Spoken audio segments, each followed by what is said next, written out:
আমরা চলে যাই আলিফের কাছে। আলিফ, ওয়েলকাম ব্যাক।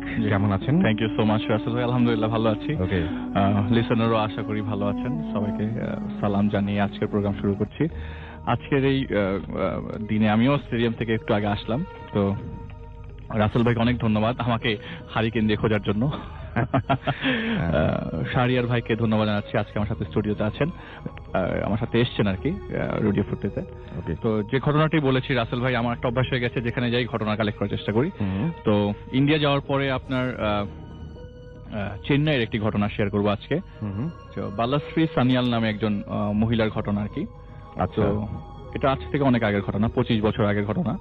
তো উনি ওনার হাজবেন্ড সহ গভর্নমেন্ট জবের কারণে চেন্নাইয়ের একটি জায়গা যেটার নাম হচ্ছে সিরুভাল্লুর, সেখানে শিফট করে। তো যে বাসাটায় ওঠে, আমি সবাইকে একটু ফিল করার জন্য বলছি, যে বাসাটায় যে ওঠেন তারা, সেটি 3 তলা একটি বাড়ি, এবং এই বাড়ি থেকে বেশি হলে 300 গজ সামনে একটি রেল লাইন। আচ্ছা। তো রেল লাইনের সাউন্ড খুবই তাদেরকে এফেক্ট করতো। তো প্রথম তারা মানে বিভিন্ন ধরনের সাউন্ড থেকে রেল লাইনের সাউন্ডটা বেশি আপনার পরিলক্ষিত হতো আর কি। তো উনি হঠাৎ করেই তাদের সাথে মানে ঝামেলাগুলো শুরু হতে থাকে। তো শুরুতেই যেটা বলছি যে ওনার যখন ওই বাসায় শিফট করে, তার বছর খানেকের মাথায় তার মানে শিশু সন্তান হয়, একটি বাচ্চা হয় আর কি। তো বাচ্চার বয়স যখন 4 মাস, তখন থেকেই ঘটনা আপনার শুরু হয়। তখন তিনি তার জব ছেড়ে দেন আর কি, বালাশ্রী সানিয়াল তার জবটা ছেড়ে দেন। তো ওই বাসার নিচতলায় এবং দোতলায় নর্মালি বাড়িওয়ালা এবং বাড়িওয়ালার ফ্যামিলি থাকতেন আর কি। তো আশেপাশে তেমন ঘর বাড়ি না থাকায় ওই বাসাটা আপনার অলমোস্ট বলতে গেলে খোলামেলা জায়গার মধ্যে আর কি। তো যেদিন ঘটনাটি হয় আর কি, উনি বাসার কাজ করছিলেন, তো খুব মানে নর্মাল ডে। তো বিকাল বেলার পর আর কি, সন্ধ্যা যখন ঘনিয়ে আসবে তখন রান্নাঘর থেকে তিনি কাজ করে তার রুমে আসার পরে দেখতে পেলেন যে তার শিশু বাচ্চাটি খাটে দাঁড়িয়ে আছে। 4 মাসের একটি বাচ্চা। সে ওই বাচ্চাটি ঠিক মতো বসতে পারতো না, অথচ সে দাঁড়িয়ে আছে। এটা দেখে সে দৌড়ে বাচ্চাকে কোলে নেয় এবং দেখে বাচ্চাটি হাসছে, তার নিজের বাচ্চা হাসছে। সে খুব অবাক হয়ে যায় এবং জিনিসটি কারোর কাছে শেয়ার করার মতো অবস্থা ছিল না ওই মুহূর্তে, কারণ বাসায় তিনি তার বাচ্চা। তো রাতের বেলা যখন স্বামী ঘরে আসেন, তখন ওনাকে শেয়ার করার পরে জিনিসটি তিনি হেসে উড়িয়ে দেয়। তুমি আসলে মস্করা করো না, এগুলি কোনো ঘটনা না। তো এরপরের মানে ওই বাসাতে অ্যাকচুয়ালি কোনো যাওয়া আসা ছিল না, তার আত্মীয় স্বজনরা খুব কম আসতো, কারণ সবাই ওই স্টেট থেকে একটু দূরে দূরে থাকতো। তো ডিয়ার লিসেনার, ভূতিপ্রেমের নতুন একটি এপিসোডে সকলকে জানাই স্বাগত। এই এপিসোডে আপনারা শুধুমাত্র শুনতে পাবেন বাছাই করা ভয়ানক ঘটনা। ভূতিপ্রেমের প্রত্যেকটা ভয়ানক ঘটনা আমি নিজেই বাছাই করে এই চ্যানেলের মধ্যে প্রতিনিয়ত পাবলিশ করে থাকি। তাই বলবো, যারা এখনো এই চ্যানেলটি সাবস্ক্রাইব করেননি, অবশ্যই চ্যানেলটি সাবস্ক্রাইব করে নেবেন। তাহলে চলুন এই ভিডিওর মধ্যে একটি লাইক দিয়ে আমরা প্রত্যেকটা ঘটনা শেষ পর্যন্ত শুনে আসি। এর ঠিক 3 থেকে 4 দিন পর, সেদিন আপনার বৃষ্টি হচ্ছিল না রাসেল ভাই। আচ্ছা। কিন্তু বিদ্যুৎ চমকাচ্ছে সারাটা রাত। আচ্ছা। সন্ধ্যা থেকে বিদ্যুৎ চমকাচ্ছে। তো 2টার দিকে হঠাৎ করে ঘুম ভাঙে, যার কথা বলছি তার ঘুম ভাঙে, এবং ঘুম ভাঙার পর তিনি তার হাতের বাম পাশে একটি ল্যাম্প থাকে, টেবিল ল্যাম্প, সেটি জ্বালায়। জ্বালানোর পর তার চোখ পড়ে তাদের বেডরুমের যে দরজা, এন্ট্রান্সটা, সেটা হালকা করে ফাঁক করা, এবং একটি বাচ্চা, 7-8 বছরের একটি বাচ্চা দাঁড়িয়ে আছে। আচ্ছা। দাঁড়িয়ে থাকা অবস্থায় একটি মুচকি হাসি দিয়ে দৌড়ে চলে যায়, পালিয়ে যায়। তো মুচকি হাসির এত সাউন্ড, এটা কল্পনার বাইরে। তার হাজবেন্ড সব ভরকে উঠে যায়। কিসের সাউন্ড ছিল? আমি এরকম একটা বাচ্চা মেয়েকে দেখলাম দৌড়ে চলে গেছে। তো হ্যাঁ, আমি একটা শব্দ পেলাম। তো তার হাজবেন্ড তার ওয়াইফের ভুলটাকে নর্মাল করার জন্য লাইট জ্বালিয়ে আস্তে আস্তে এগোতে চায়। এগুলো দেখে যে সব বাসার সবকিছুই নর্মাল, ওই মনের ভুল ছিল। তার বেডরুমে ব্যাক করতেই পুরো বাসার লাইট ইনস্ট্যান্ট বন্ধ হয়ে যায়, সব রুমে। তো ওয়াইফকে বলতে বলতে এরকম লাইট অফ হয়ে যায়। তখন তার ওয়াইফ এবং সে আসলেই ভয় পেয়ে যায় এই জিনিসটা। তো হঠাৎ করে একটি গ্লাস ভাঙার শব্দ তাদেরকে ডিস্ট্রাক্ট করে নিয়ে যায় হচ্ছে ড্রয়িং রুমের দিকে।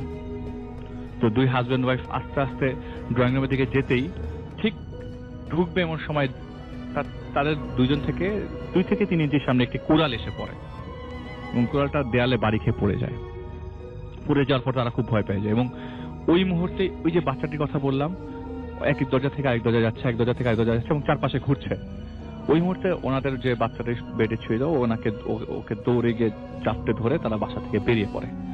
বেরিয়ে পড়ে আর ওই বাসায় যায় না এবং আশেপাশের লোকজনদেরকে জাগিয়ে তোলে, যাদেরকে পাচ্ছে।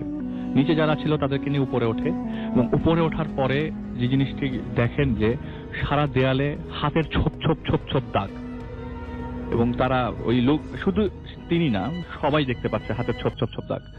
তো তখন তারা লোকজন বলছে যে ঠিক আছে আপনারা এই বাসায় থেকেন না, আপনারা চলে যান। তো পরের দিনই শিফট করে এবং নিচতলায় থাকেন সবার সাথে। পরের দিনই তারা বাসাটা শিফট করে তার মার বাড়িতে চলে যায়, কিন্তু জিনিসপত্র সব ওই বাসায় থাকে। 1 মাস পরে তারা মার বাসায় থেকে বাসা শিফট করে, যে জায়গাটা আজকে মানে বলতে যাচ্ছি, জায়গাটার নাম হচ্ছে থিরুভাল্লুভার নাগার, অনেকে চিনতে পারে। তো ওইখানে ওইটা বিচের কাছে বাসাটা। তো তখন এত মানে অর্গানাইজ ছিল না ওই জায়গাটা। তো ওই বিচের কাছে বাসাতে যখন তারা ওঠে, বাসাটা দোতলা, তারা থাকতো দোতলায়, নিচতলায় কোনো মানুষ থাকতো না। ঘটনার ঘটে বাসাতে শিফট হওয়ার ঠিক 7 থেকে 8 দিন পর তারা রাত্রেবেলা ঘুমিয়েছিল এবং ওই দিন প্রচন্ড বৃষ্টি, রাসেল ভাই সিজনটা তখন আর কি বৃষ্টির সিজন। তো প্রচন্ড বৃষ্টি পড়ছে, হঠাৎ করে রাত্রেবেলা ঘুম ভাঙে এবং ঘুম ভাঙে তার স্বামীর। আচ্ছা। তো ঘুম ভাঙার পরে তিনি লাইট জ্বালাতে যান এবং কোনো লাইট জ্বালাতে পারছিলেন না। কিন্তু পায়ের মধ্যে রাসেল ভাই যে জিনিসটা লাগে, আঠা আঠা একটি ফিল হয় তার পায়ের ভিতরে। তিনি যত সামনে যায় এগোচ্ছে, অন্ধকারে কিছু বুঝছে না, কিন্তু মনে হচ্ছে যে পায়ের মধ্যে আঠা আঠা কিছু লাগছে। আচ্ছা। তো তিনি দেখে যে পুরো বাসার সুইচ জ্বালানোর পরও বাসার একটা সুইচেও কাজ করছে না, বাসাটা পুরো অন্ধকার হয়ে আছে। তিনি আবার বেডরুমে ব্যাক করে এবং তার টর্চটি নেয়। তো টর্চটি নেওয়ার পরও টর্চের দেখা যায় যে মানে আনফরচুনেটলি টর্চেরও ভেতরে কোনো পাওয়ার নাই। তিনি ওই হালকা আলোতে আবার এগোতে থাকে, যে জায়গায় মানে পায়ের ভেতরে আঠা আঠা লাগে সেই জায়গাটায় টর্চ যখন মারে দেখে যে একটি রক্তের দাগ, যেটি হেঁচকিয়ে টেনে নেওয়া কিছু একটা সাবস্টেন্স। তো তিনি তার ওয়াইফকে জাগিয়ে তোলে এবং ওই মুহূর্তে রাসেল ভাই তাদের হার্টের অবস্থা খুবই খারাপ। আচ্ছা। এবং দুইজনেরই মনে হচ্ছে যে এখনই পড়ে যাবে। দুই হাজবেন্ড ভাই ওই রক্ত দেখে এগোতে থাকে এবং জোরে জোরে চিল্লাতে থাকে যে বাঁচাও আমাদেরকে। তো দরজার দিকে নক করতে যায়, দরজা খুলতে যায়, কিন্তু দরজা খুলছে না, বাইরে দিয়ে কে জানি আটকে রেখেছে। এবং যখন রুমে ব্যাক করে বাচ্চাকে কোলে নেয়, ওই মহিলা কোলে নেওয়ার পরে যখন আবার দরজার দিকে মেইন গেটের দিকে যায়, ঠিক ওই মুহূর্তে দেখে দরজার ভেতরে একটি মানে দরজার আগে আর কি দেয়ালের মধ্যে একটি কুড়াল লাগানো এবং কুড়ালের উপরে রাসেল ভাই আননোন একটি মাথা। ওকে।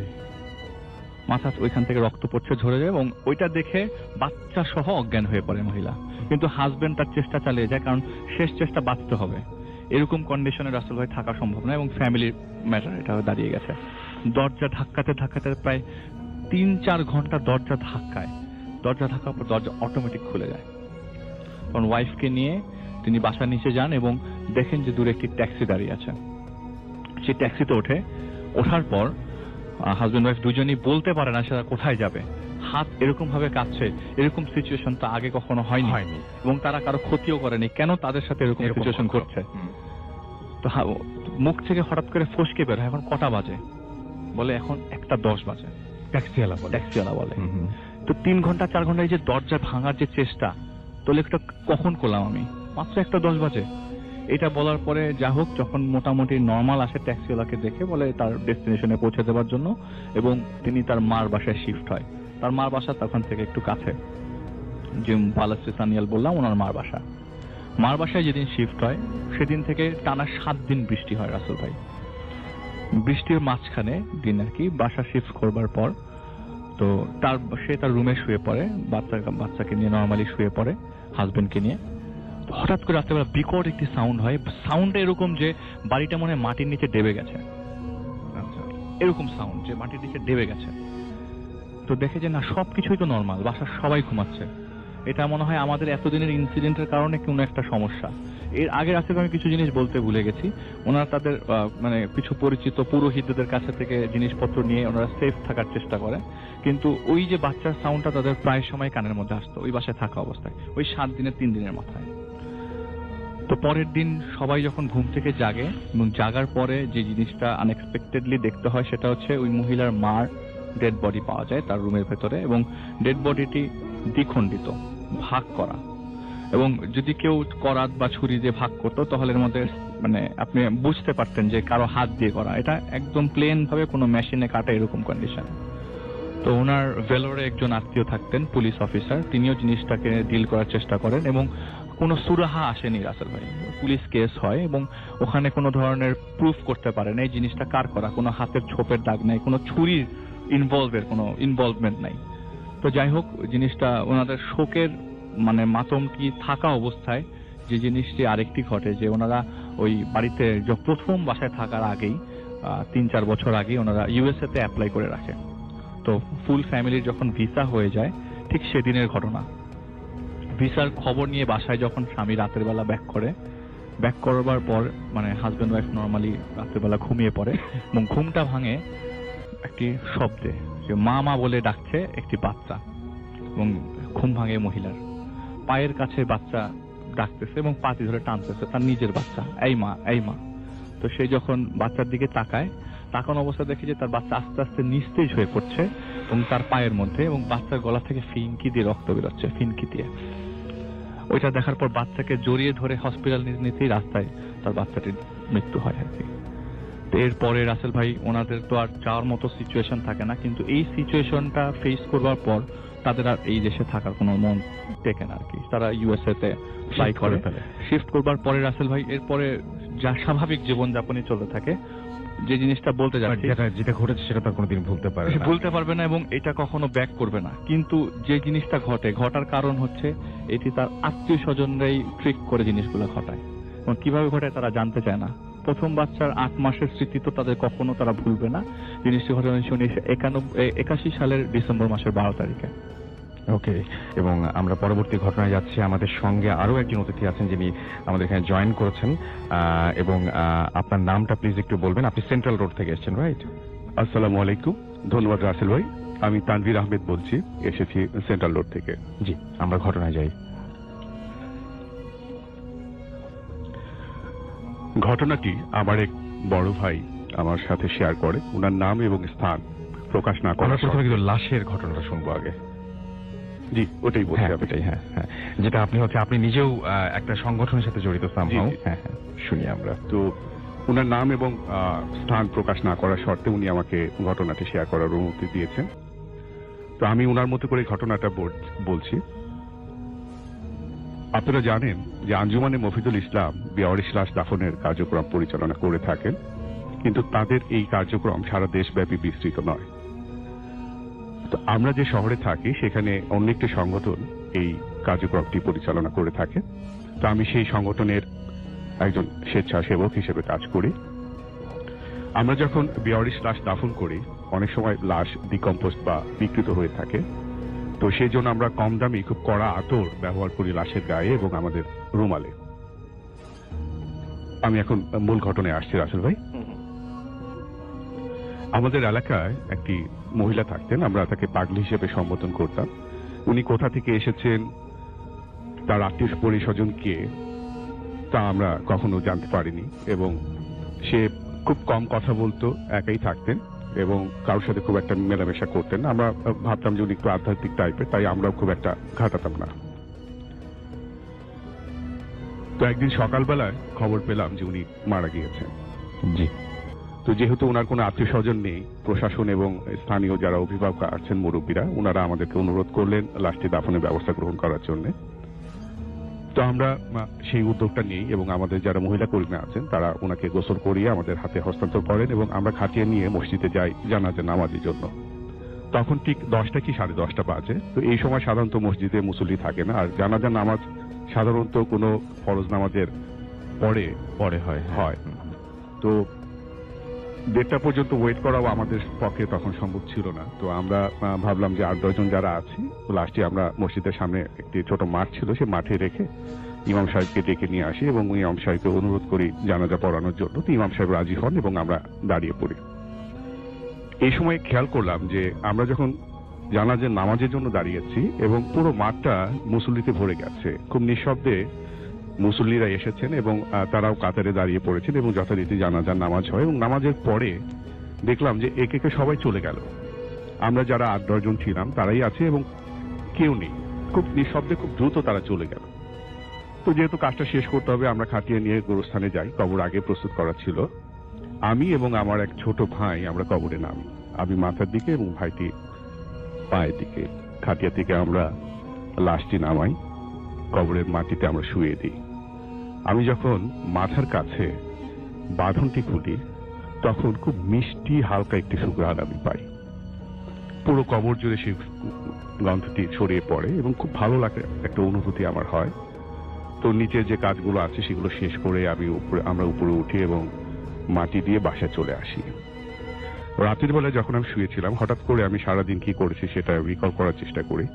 তো আমার দুটো পয়েন্ট হঠাৎ করে মাথার মধ্যে ক্লিক করলো যে আচ্ছা, আমি যে আজকে কবরের ভেতরে যে সুঘ্রাণটা আমি পেলাম, সেই গন্ধটা আর আমরা যে কড়া আতর ব্যবহার করি দুটোর সাথে কোনো মিল নেই। এটা অনেক হালকা এবং খুব মিষ্টি ছিল।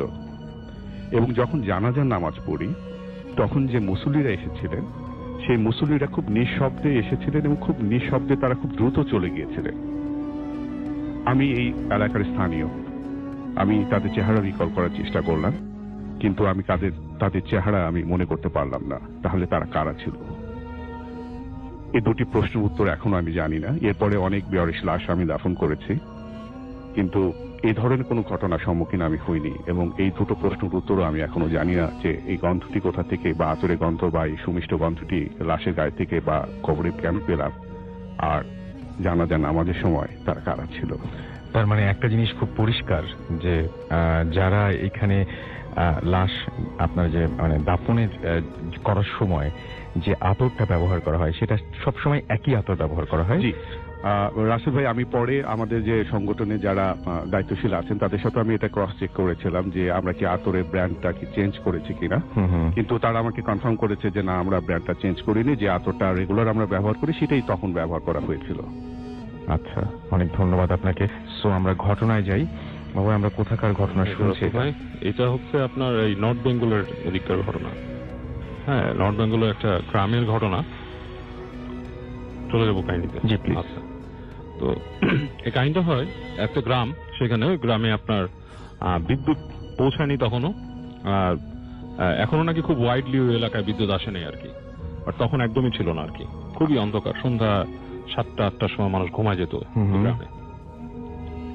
তো ওই গ্রামে মানুষ বলতো যে এখানে বাগডাসের উপস্থিতি আছে। এবং সবচেয়ে আশ্চর্য ব্যাপার, বাগডাস হচ্ছে রাসেল ভাই, এটা হচ্ছে এক ধরনের ছোট মেছো বাঘ টাইপের একটা জিনিস। আচ্ছা, মানে আমরা যেটাকে মেছো বাঘ বলি। হ্যাঁ, তো সেটাকে বাগডাস বলে ওই সব অঞ্চলে। গায়ে ডোরা কাটা, বেড়ালের মতো আর বড় আর কি, সাইজটা শিয়ালের মতো প্রায়। তো ওখানে ছিল বাগডাসের মানে বেশ উপদ্রব। এবং ওরা যেটা বলতো যে গ্রামের যে গোরস্থান সেখান থেকে নাকি বাগডাস লাশ খেয়ে যেত। তো বাগডাস কিন্তু রাসেল ভাই লাশ খায় না, এটা বাগডাসের নেচারের মধ্যে পড়ে না। আচ্ছা, হ্যাঁ, বাগডাস সম্বন্ধে এরকম মানে বদনাম অনেক জায়গায় আছে যে বাচ্চা চুরি করে নিয়ে গেছে গ্রাম থেকে, এরকম বদনাম আমি শুনেছি। বাট লাশ খাওয়ার কথাটা মানে এটা একটা মানে বেশ অড একটা জিনিস। আচ্ছা, কিন্তু ওই গ্রামে এটা প্রচলিত ছিল যে বাগডাস নাকি কবর থেকে লাশ খায়। এমনকি অনেক দেখা যাচ্ছে একটা হিন্দু বাড়িতে, ওখানে হিন্দু প্রাধান্য ছিল আবার অঞ্চলটাতে। তো একটা হিন্দু বাড়িতে ধরেন আপনার একজন মারা গিয়েছে, রাত্রেবেলা ওরা লাশটাকে পাহারা দিয়ে রাখছে, দিনের বেলাটাকে দাহ করবে। দেখা গেছে যে ওইখানেও মানে একটা খুব অল্প সময়ের ব্যবধানে লাশটার বেশ কিছু অংশ কেউ খেয়ে চলে গেছে, এরকম একটা জিনিস প্রচলিত ছিল। তো ওরা মনে করতো এটা বাগডাসের উপদ্রব, এবং রাতের বেলা নাকি অনেক চলাফেরাও করতে দেখতো। এবং বাগডাস কখনো আপনার দলবদ্ধভাবে চলে না শিয়ালের মতো, ওরা নাকি একসাথে 2 বা 3টে বাগডাস একসাথে দেখে, এরকম কথা ওখানে প্রচলিত আছে। তো যাই হোক, তো ওই গ্রামের এক ফ্যামিলি, হিন্দু ফ্যামিলি, তো তাদের এক এরকম জ্যাঠা আর কি, বড় বয়স্ক আর কি, বয়োজ্যেষ্ঠ একজন। আচ্ছা, উনি মারা গিয়েছেন ওই বাসায়। তো রাতের বেলায় মারা গিয়েছেন, মানে আপনার তখন ওই গ্রামের সময় রাত 9টা-10টা এরকম। ওইটা নিশুতি রাত ওখানকার জন্য, কারণ ওখানে নাকি আপনার সন্ধ্যা 7টার দিকেই সবাই ঘুমিয়ে পড়তো খাওয়া দাওয়া করে। আর আজ থেকে ধরেন 30-40 বছর আগের কাহিনী, মানে অনেক পুরনো কাহিনী। তো এই রাতে ওখানে মানে পাহারা দেওয়ার কেউ নেই, ফ্যামিলিতে মানুষও খুব কম ছিল, 2 থেকে 3 জন, এবং বেশিরভাগই মহিলা ফ্যামিলি মেম্বার। তো ওদের মধ্যে যে বাসার মধ্যে যে মেয়ে ছিল, মানে কম বয়সী, ওর বয়স ধরেন 13-14 বছর। তো শেষ পর্যন্ত কাউকে না পেয়ে ওকেই পাঠানো হয় আপনার ওই গ্রামের যে আপনার ওই একজন লোক যে আছে ক্ষেত পাহারা দেয় আর কি, ওনাকে নিয়ে আসার জন্য। কারণ ওদের আর কাউকে পাওয়া যাচ্ছে না যে ওখানে যে পাহারা দিবে বা লাশটার সাথে থাকবে এরকম। ভদ্র যে মহিলা, বাসার মহিলা, উনি ওখানে আছেন, ওই মেয়েটাকে পাঠাইছেন। তো মেয়েটা বাসার থেকে বেরিয়েছে রাতে, এবং সে হেঁটে হেঁটে যাচ্ছে। তো রাস্তাঘাট দেখে মনে হচ্ছে আপনার বেশ মানে নিশুতি, কোনো মানুষ নাই, গা ছমছম করা অবস্থা, এবং তার ভয় লাগছে যেহেতু বাসায় মরা দেখে আসছে, তার জেঠাকে মরা দেখে আসছে, তো তার মধ্যে বিশাল ভয়। হেঁটে যাচ্ছে, তো যেতে যেতে যখন ক্ষেতের কাছে আসলো, যে এখানে একটা ছোট টঙের মতো করে ওই লোকটা থাকতো আর কি, সেই জায়গায় এসে তার কাছে ধরে বেশ ভয় লাগা শুরু করে। টংটাকে দূর থেকে দেখে তার কাছে মনে হয় যে অশুভ কিছু আর কি। তো যাই হোক, সে একসময় ক্ষেতের আইল দিয়ে নামে এবং আইল দিয়ে হাঁটতে থাকে। তো যখন হাঁটছে তখন কাছাকাছি টঙের থেকে কয়েকশো ফিট দূরে যখন আছে, তখন মনে হচ্ছে যে ওই টঙের আশেপাশে আপনার 3-4টা এবং প্রাণীর মতো, লাইক কুকুর বা সামথিং এরকম, মানে ঘোরাফেরা করছে, সাউন্ড করছে, গড় গড় করে সাউন্ড করছে, গড় করতে। প্রচন্ড ভয় পেয়ে যাচ্ছে, মানে তার পুরোই ফ্রিজ। সে ওখান থেকে মনে করেন যে তার অবস্থাটা নড়াচড়ার মতো করার মতো না, এবং সে মনে মনে তার সেই কি মন্ত্র আছে, গায়ত্রী মন্ত্র, সেটা পড়ে সে, এবং সে দাঁড়িয়ে যায়। তো সে যখন নাকি দেখে যে ওই জিনিসগুলা, ওই ছোট প্রাণীগুলা ওর উপস্থিতি বুঝতে পারে যে কেউ একজন আসছে, তখন নাকি ওগুলো ছুটে ক্ষেতের মধ্যে হারিয়ে যায়। এই অবস্থায় ও ডাকা শুরু করে যে অমক কাকা, অমক কাকা। তো এরকম ডাক শুনে কোনো শব্দ হয় না, বাট ভেতরে মনে হচ্ছে যে ওই কুড়ে ঘরের ভেতরে, যে টংটার ভেতরে নাড়াচাড়ার একটা আভাস পায়। তো তারপরে সে ভয় পেতে থাকে যে কাহিনীটা কি। তো আস্তে আস্তে পার্টি পিটিপে যায় কাছে যেয়ে সে চটা সরায়, দেখে যে ওই অন্ধকারের মধ্যে আচ্ছা মানুষ বসে আছে। তো ডাক দেয়, ওই লোক বলে যে জি কি সে মা, কে তুমি, কে? বলতেছে যে আমি অমুক, আমাদের এই জ্যাঠা মারা গেছে, আপনি একটু যদি আসেন। তো সে তখন ওই যে কপি জ্বালায়, ওখানে কপি জ্বালায়, তাকে বলে তুমি দাঁড়াও, আমি আসতেছি। বলে যে কাকা আপনার এখানে আমি বাগডাস দেখছি, অনেক লাশ খাদক, লাশ খায় যে। বলতে তুমি চিন্তা করো না, অসুবিধা নেই, ভয় পেও না, আমি আসি। তো সে বের হয়, হাতে লাঠি নিয়ে ওর সাথে আসে, এসে ওই বাসায় আপনার চলে আসে আর কি। আস্তে আস্তে হেঁটে ওই বাসায় আসে। আসার পরে ওই মহিলাও মনে হয় রিলিফ, এতক্ষণ লাশ নিয়ে একা ছিল, সে ভয় ছিল। তো যাক, ওদের যেসব সৎকারের কিছু কিছু সেগুলো ওরা চিন্তা করতে থাকে কি করবে না করবে। ওই লোককে ওই লাশটা উঠানের কাছে, কেন ঘরের মধ্যে রাখতে তারা আর ভয় পাচ্ছে, আবার ওই বাগডাসেরও ভয়। তো ওই লোককে দিয়ে ওদের যে উঠোনের পাশে লাশটা রেখে ওনাকে পাহারা দিয়ে ওরা ভিতরে চলে আসছে। উনি বলতেছে যে চিন্তা করো না, আমি আসি বাইরে, আমি দেখবো, মানে এটা নিয়ে তোমাদের ভয় পাওয়ার কিছু নাই, আমি আসি, তোমরা যাও ভিতরে, মেয়ে মানুষ ভিতরে থাক। তো যখন শুয়ে আছে, ওরা বাসার ভিতরে চলে আসছে। তো এখন তো কারো ঘুম নেই, মন খারাপ, খুবই খারাপ অবস্থা। তো এরকম অবস্থায় মানে ঝিমুনি এসে পড়ছে, বেশ করে ওই মেয়েটার আর কি। ও এই ঝিমুনি অবস্থায় হঠাৎ করে রাত্রেবেলা মানে বেশ অনেকক্ষণ পরে মানে শব্দ হচ্ছে, মানে কিছু মানে খস খস খপ খপ এরকম শব্দ, মানে ছিঁড়ে ফেলা এই ধরনের একটা শব্দ। তো ও বেশ হয়ে যায় আপনার, যে কাহিনীটা কি, মানে কি হচ্ছে উঠানে। এক সময় সে ওই বেড়ার পাশে কাঠের জানলা ছিল, ওইটাকে আস্তে করে খুলে উকি দেয়। তো উকি দিয়ে দেখে যে ভয়ঙ্কর একটা সিন। ওই যে সে যাকে নিয়ে আসছে ওখান থেকে, ক্ষেত থেকে, ওই ভদ্রলোক ওই লাশের হাতটা ছিঁড়ে মিড়ে খাচ্ছে, মানে মুখ দিয়ে দিয়ে, মানে খুব ভয়ঙ্কর একটা বিভৎস সিন আর কি। মানে সে খাচ্ছে, এবং মানে আচ্ছা অন্ধকারে জিনিসটা আরো ভয়ঙ্কর লাগতেছে, মানে চেহারা দেখা যাচ্ছে না, কিন্তু মনে হচ্ছে, বোঝা যাচ্ছে যে দুইটা মানুষ বসা একজন একজনকে ছিঁড়ে ছিঁড়ে খাচ্ছে। তো সে ওটা দেখে চিৎকার করে ওঠে। চিৎকার করার পরপরই দেখা যায় যে খাচ্ছিল সে ফ্রিজ হয়ে যায়, থেমে যায়, এবং তার যে মা থাকে সেও ছুটে আসে, কি হয়েছে, এসে জানলা টালনা খুলে কেউ নাই ওখানে। তো ওরা আর ওইখানে বের হয় না রাত্রে, ওখানে বসে থাকে, জেগেই থাকে তারা, তাদের মতো ওই মন্ত্রযন্ত্র পড়ে বসে থাকে। এবং যখন ভোর হয়ে যায়, আলো আসে, তখন তারা বের হয় বাসার থেকে। তো বের হয়ে দেখে লাশের বিশাল একটা অংশই নাই এখানে, নাই, আর ওই লোকটাও নাই, লোকটাকে দেখেনি। তো ওনারা দিনের বেলা হয়েছে, ওনারা আরো মানুষকে ডাকে, আশপাশের কিছু বাড়ির, তারাও আসে, কি ব্যাপার। তো ওনারা বলে এরকম ক্ষেতের অমক অমক এই লোক এই কাজ করছে, তাকে এসে। তো ওরা খুব মানে টেন্সড হয়ে যায়। তারা কি করে, ওই আসে, মানে ওই লোকের যে ক্ষেতে যে রুম ছিল সেখানে আসে, তাকে ধরবে। তারা চিন্তা করে এই লোকটাকে আসলে মানুষ না অন্য কিছু, বা পিশাচ বা সামথিং লাইক দ্যাট। ক্ষেতের টঙে আসে, এসে মনে করেন টঙের পিছে ঢোকার সময় তারা মাছির দেখে, ট্রেইল, মাছি যাচ্ছে। ওরা যায়, সবাই যে পর্দা সরায় দেখে যে ওইখানেও আধা খাওয়া, ওই যে লোকটা আপনার টঙের কাজ করতো আর কি, ক্ষেত পাহারা দেওয়া, তারও শরীর আধা খাওয়া ওখানে পড়ে আছে, মানে বিভৎস অবস্থা। তো একটা ভয়ঙ্কর সিন আর কি। তো ওই জিনিসটা দেখার পর তারা তো মানে হয়ে যায়, স্টান হয়ে যায়। So that guy was not there, মানে ওই লোকটাই গতকাল যায়নি, সামথিং ওয়াজ রং। এবং এরপর থেকে ওই গ্রামে নাকি মানুষ খুব ভয় পেত, বাগডাস আতঙ্ক তাদের অনেক দিন ছিল। তবে এখন এইসব ঘটনা ঘটে না, মানে রিসেন্টলি এখন এগুলো ঘটে না। বাট একসময় ঘটতো আর কি। আমরা চলে যাই আমাদের প্রথম অতিথি আজকে বাবু ভাই, এবং আমাদের নতুন অতিথি যারা তাদেরকে আমরা সেকেন্ড হাফে রেখেছি, সুতরাং আপনারা সাথে থাকবেন সেই পর্যন্ত আশা করছি। বাবু ভাই, আপনার ঘটনা দিয়ে আমরা শুরু করি আজকের ভূতাসাম। হ্যাঁ, থ্যাংক ইউ রাসেল ভাই। ঘটনা শুরু করার আগে আসলে মানে দুঃখ প্রকাশ করতে চাই নেপালের ভূমিকম্প যারা ক্ষতিগ্রস্ত হয়েছেন তাদের জন্য। তো প্রথম ঘটনা শুরু করছি রাসেল ভাই। এই ঘটনা হচ্ছে আপনার সাতক্ষীরা এলাকার আর কি, সুন্দরবন সংলগ্ন সুন্দরবনের ঘটনা আসলে। তো ওখানে এটা শম্ভুর সরকারের আর কি, শম্ভু ওর নাম, ওর ঘটনা। তো শম্ভু সরকার যখন স্কুলের ছাত্র ছিল, মানে এসএসসি পরীক্ষা তখন দিয়েছে অনেক আগে, বর্তমানে সে একজন মানে বেশ পূর্ণবয়স্কতার জীবনযাপন করছে আর কি। তো তখনকার সময় একদিন তার বাসিন্দা ছিল আপনার সাতক্ষীরা অঞ্চলের ওখানে। তো তার বাবার সাথে তার কিছু বাকবিতণ্ডা হয়, মানে সে কিছু অপরাধ করে ওই বয়সে, ইয়াং এজে যেগুলো করে আর কি ছেলেপেলেরা। তো তার বাবা তাকে খুব মানে মারধর করে বাসায়। তো মারধর করায় শম্ভু রাগ করে বাসা থেকে বেরিয়ে যায়। তো বাসা থেকে বেরিয়ে যে দিন কাটায় বাইরে, বেশ মানে দিনের বেলা ঘোরাফেরা করে কাটায়।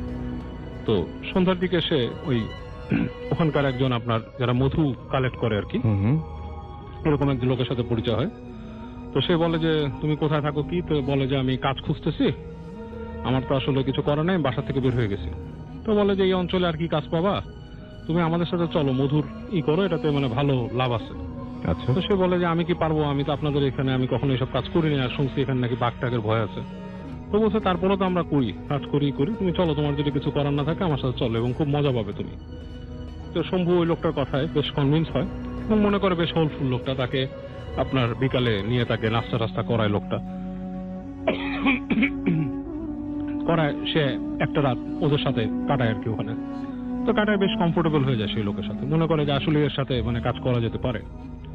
তো পরদিন ওদের একটা দলের সাথে সে আপনার মধু আনতে আর কি, মধু শিকারী যারা আর কি, তাদের সাথে সে আপনার বনে যায় ওদের সাথে।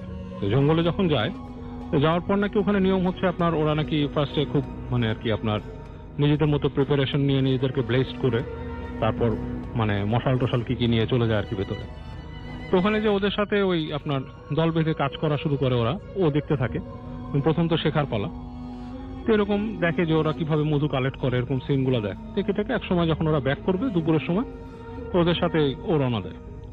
তো ফর সাম রিজন ওর কোন একটা কারণে ও আর কি একটু দিক হারায় ফেলে আর কি, দিক হারায় ফেলে ও পিছায় পড়ে ওদের থেকে। তো সাথের যারা ছিল আর কি, যে লোকের সাথে গেছিল, তারা নাকি ওখান থেকে ফেরার সময় মানে আসলে খুব একটা তারা মানে টাইম স্পেন্ড করতে চায় না, যত তাড়াতাড়ি সম্ভব, মানে বেলা পড়ে যায় তো তখন ওখান থেকে চলে আসার চেষ্টা করে। তো শম্ভু পিছিয়ে পড়ে যাওয়াতে এক সময় নাকি সে দেখে যে সে দিক হারিয়ে ফেলছে এবং কাউকেই সে দেখে না। ও গলার স্বর শুনতে পায় এদিক ওদিক স্ক্যাটার্ড ভাবে, মনে হচ্ছে আশপাশ থেকে গলার স্বর আসতেছে অন্য জায়গা থেকে, বাট অ্যাকচুয়ালি মানে সেটা আর কি ও ট্র্যাক করতে পারে না। তো ও চিৎকার করে ডাকে, ওই যে বাউল মানে যে মা মানে মধু যে করে তার নাম ধরে ডাকে। তো সেই লোকেরও তেমন একটা সাড়া পায় না, মনে হয় দূর থেকে দূরে মিলা যাচ্ছে, এবং ও এক সময় টোটালি হারায় ফেলে জায়গাটা। এবং আপনি বুঝতে পারেন রাসেল ভাই, সুন্দরবনের মতো একটা জায়গায় যেটিকে পথ হারায়, এটা বিশাল ভয়ঙ্কর জায়গা, ম্যানগ্রোভ ফরেস্ট, এবং রাতের বেলা সেখানে অনেক জায়গাতেই পানি চলে আসে। তো ও যেহেতু কিছু পড়াশোনা জানে, এসএসসি পরীক্ষা দিচ্ছে এই সময়, তার মাথায় এতটুকু জ্ঞান আছে, এবং যেহেতু সাতক্ষীরা এলাকার লোক, সে জানে যে এখানে অনেক জায়গায় পানি চলে আসে, কিন্তু সে তখনও শিওর না যে ওই এলাকাটা পানিতে প্লাবিত হয় কিনা। তো খুব ভয় সে হাঁটতে থাকে এবং তার অবস্থা খুবই নার্ভাস হয়ে যায়। তো সে যেটা বলেছে যে একটা সময় নাকি মানুষ চরম বিপদের মধ্যে পড়লে তখন সাহসটা অন্যরকম হয়ে যায়। তো সে বললো যে এক পর্যায়ে আমি মানে ভয়টা যত পাওয়ার দরকার ছিল তত পাচ্ছি না, এবং অন্ধকার হয়ে যাচ্ছে, এবং আমার মাথায় বেশি কাজ করতেছে আপনার বাঘের ভয়, এখানে বাঘ আছে। এবং সে হাঁটতে হাঁটতে যেতে থাকে, এবং সে নাকি মাটিতে এক জায়গায় বাঘের পায়ের ছাপও দেখে, মানে প্যাগমার্ক যেটাকে বলে, পাগমার্কও দেখে। তো খুব ভয় পায়, তবে একটা জিনিস সে মাথায় রাখে যে তার এখন প্রথম কাজ হচ্ছে ওখানে কোনো গাছ পেলে সে গাছে উঠে যাওয়া, কারণ সে জানে যে বাঘের থেকে বাঁচতে হলে একটাই নিরাপদ জায়গা, সেটা হচ্ছে গাছের উপরে।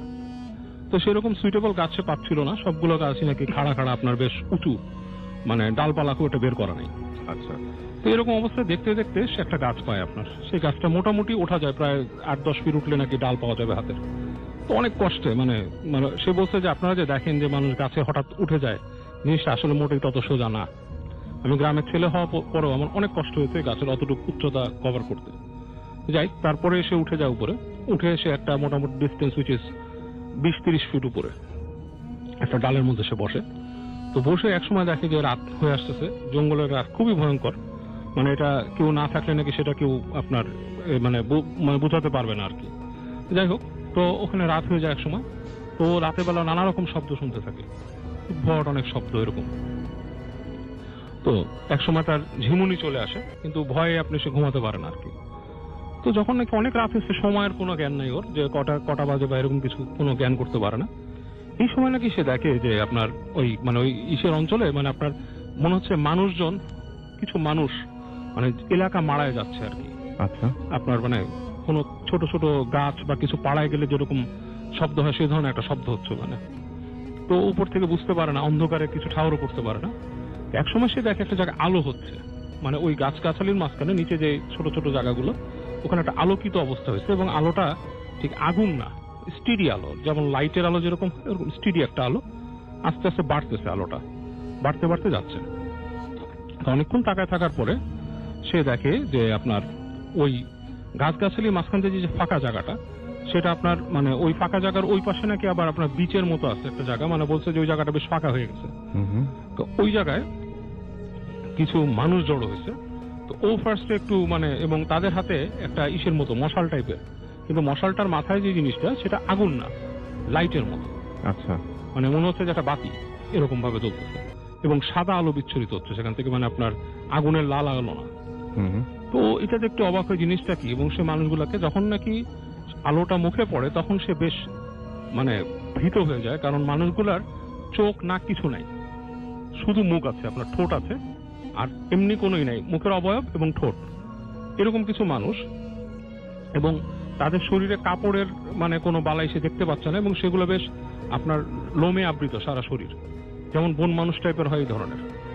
তো ও প্রচন্ড ভয়ে শম্ভু মানে গাছের সাথে আপনার আটকে থাকে, এবং নিচে নাড়িয়ে দেখে যেটা, যে তারা এক জায়গায় আপনার জড়ো হয়ে তারা মানে আপনার উদ্ভট টাইপের আচরণ কিছু করে ওই লাইটটা জ্বালায়, which is kind of A ritual, এরকম কিছু একটা ওখানে দাঁড়ায় করে। তো ও প্রচন্ড ভয় পেয়ে যায়, এবং এক সময় দেখে যে ওই যখন যারা আলো করতেছে ওখানে দাঁড়ায় আপনার একটা রিচুয়ালের মতো করতেছে, তারা নাকি ওর যে ওই যে গাছটা আছে ওই গাছটার ওদিকটাই এম করে, ওদের যে ওইটার দিকে মনে তাকায় আছে তারা, এবং তারা মানে একজন দুজন করে ওখান থেকে আস্তে আস্তে হেঁটে চলে আসতে থাকে, অসংখ্য থাকে তাদের মধ্যে, কিছু চলে আসতে থাকে ওখানে। তো ওর গাছের ঠিক নিচে এসে নাকি দাঁড়ায়, এবং আলো সহ, এবং ওরা উপরের দিকে মনে হচ্ছে তাকিয়ে আছে, মানে উপরের দিকে তাকাচ্ছে ওর দিকে। তো এই সময় নাকি সে জ্ঞান হারায় গাছ থেকে পড়ে যাচ্ছে, তার মনে আছে যে সে গাছ থেকে পড়ে যাচ্ছে, এবং পরবর্তী সময় তার যখন হুঁশ ফেরে, সেটা দিনের বেলা ভোরের দিকে, সে আপনার শুয়ে আছে একটা জায়গাটা হচ্ছে আপনার ঠিক ওই বিচের মতো আর কি, সমুদ্রের বিচের মতো, ওটা নাকি মোহনা বা কিছু বলে ওখানে। তো যখন ঘুম থেকে উঠে তাকায়, দূরে দেখে যে জেলে পল্লী, ওই যে আপনার জেলেরা যেখানে মাছ টাছ ধরে এরকম একটা জায়গা, সেখানে সে পড়ে আছে। এবং মানে আশ্চর্যের ব্যাপার, ও যেখানে শুয়ে আছে সেখানে অসংখ্য পায়ের ছাপ আছে, ওর ওই যেখানে পড়ে আছে তার থেকে ওই যে বন পর্যন্ত অসংখ্য পায়ের ছাপ আছে, এবং পায়ের ছাপগুলো যেটা বলছে যে মানে একটু অস্বাভাবিক, মানে নট নেসেসারি লাইক মানুষের পা যেরকম নরমাল সাইজের সেরকম না, বেশ লম্বা লম্বা পায়ের ছাপ। এবং ও যেটা বললো যে পায়ের ছাপটা দেখে মানে আপনি বুঝতে পারবেন না যে পা দিয়ে কেউ আসছে গেছে, হয়তো বা উল্টা হেঁটে চলে গেছে ওদিকে, সামথিং লাইক দ্যাট। তো এটাই ছিল শম্ভু সরকারের ঘটনা।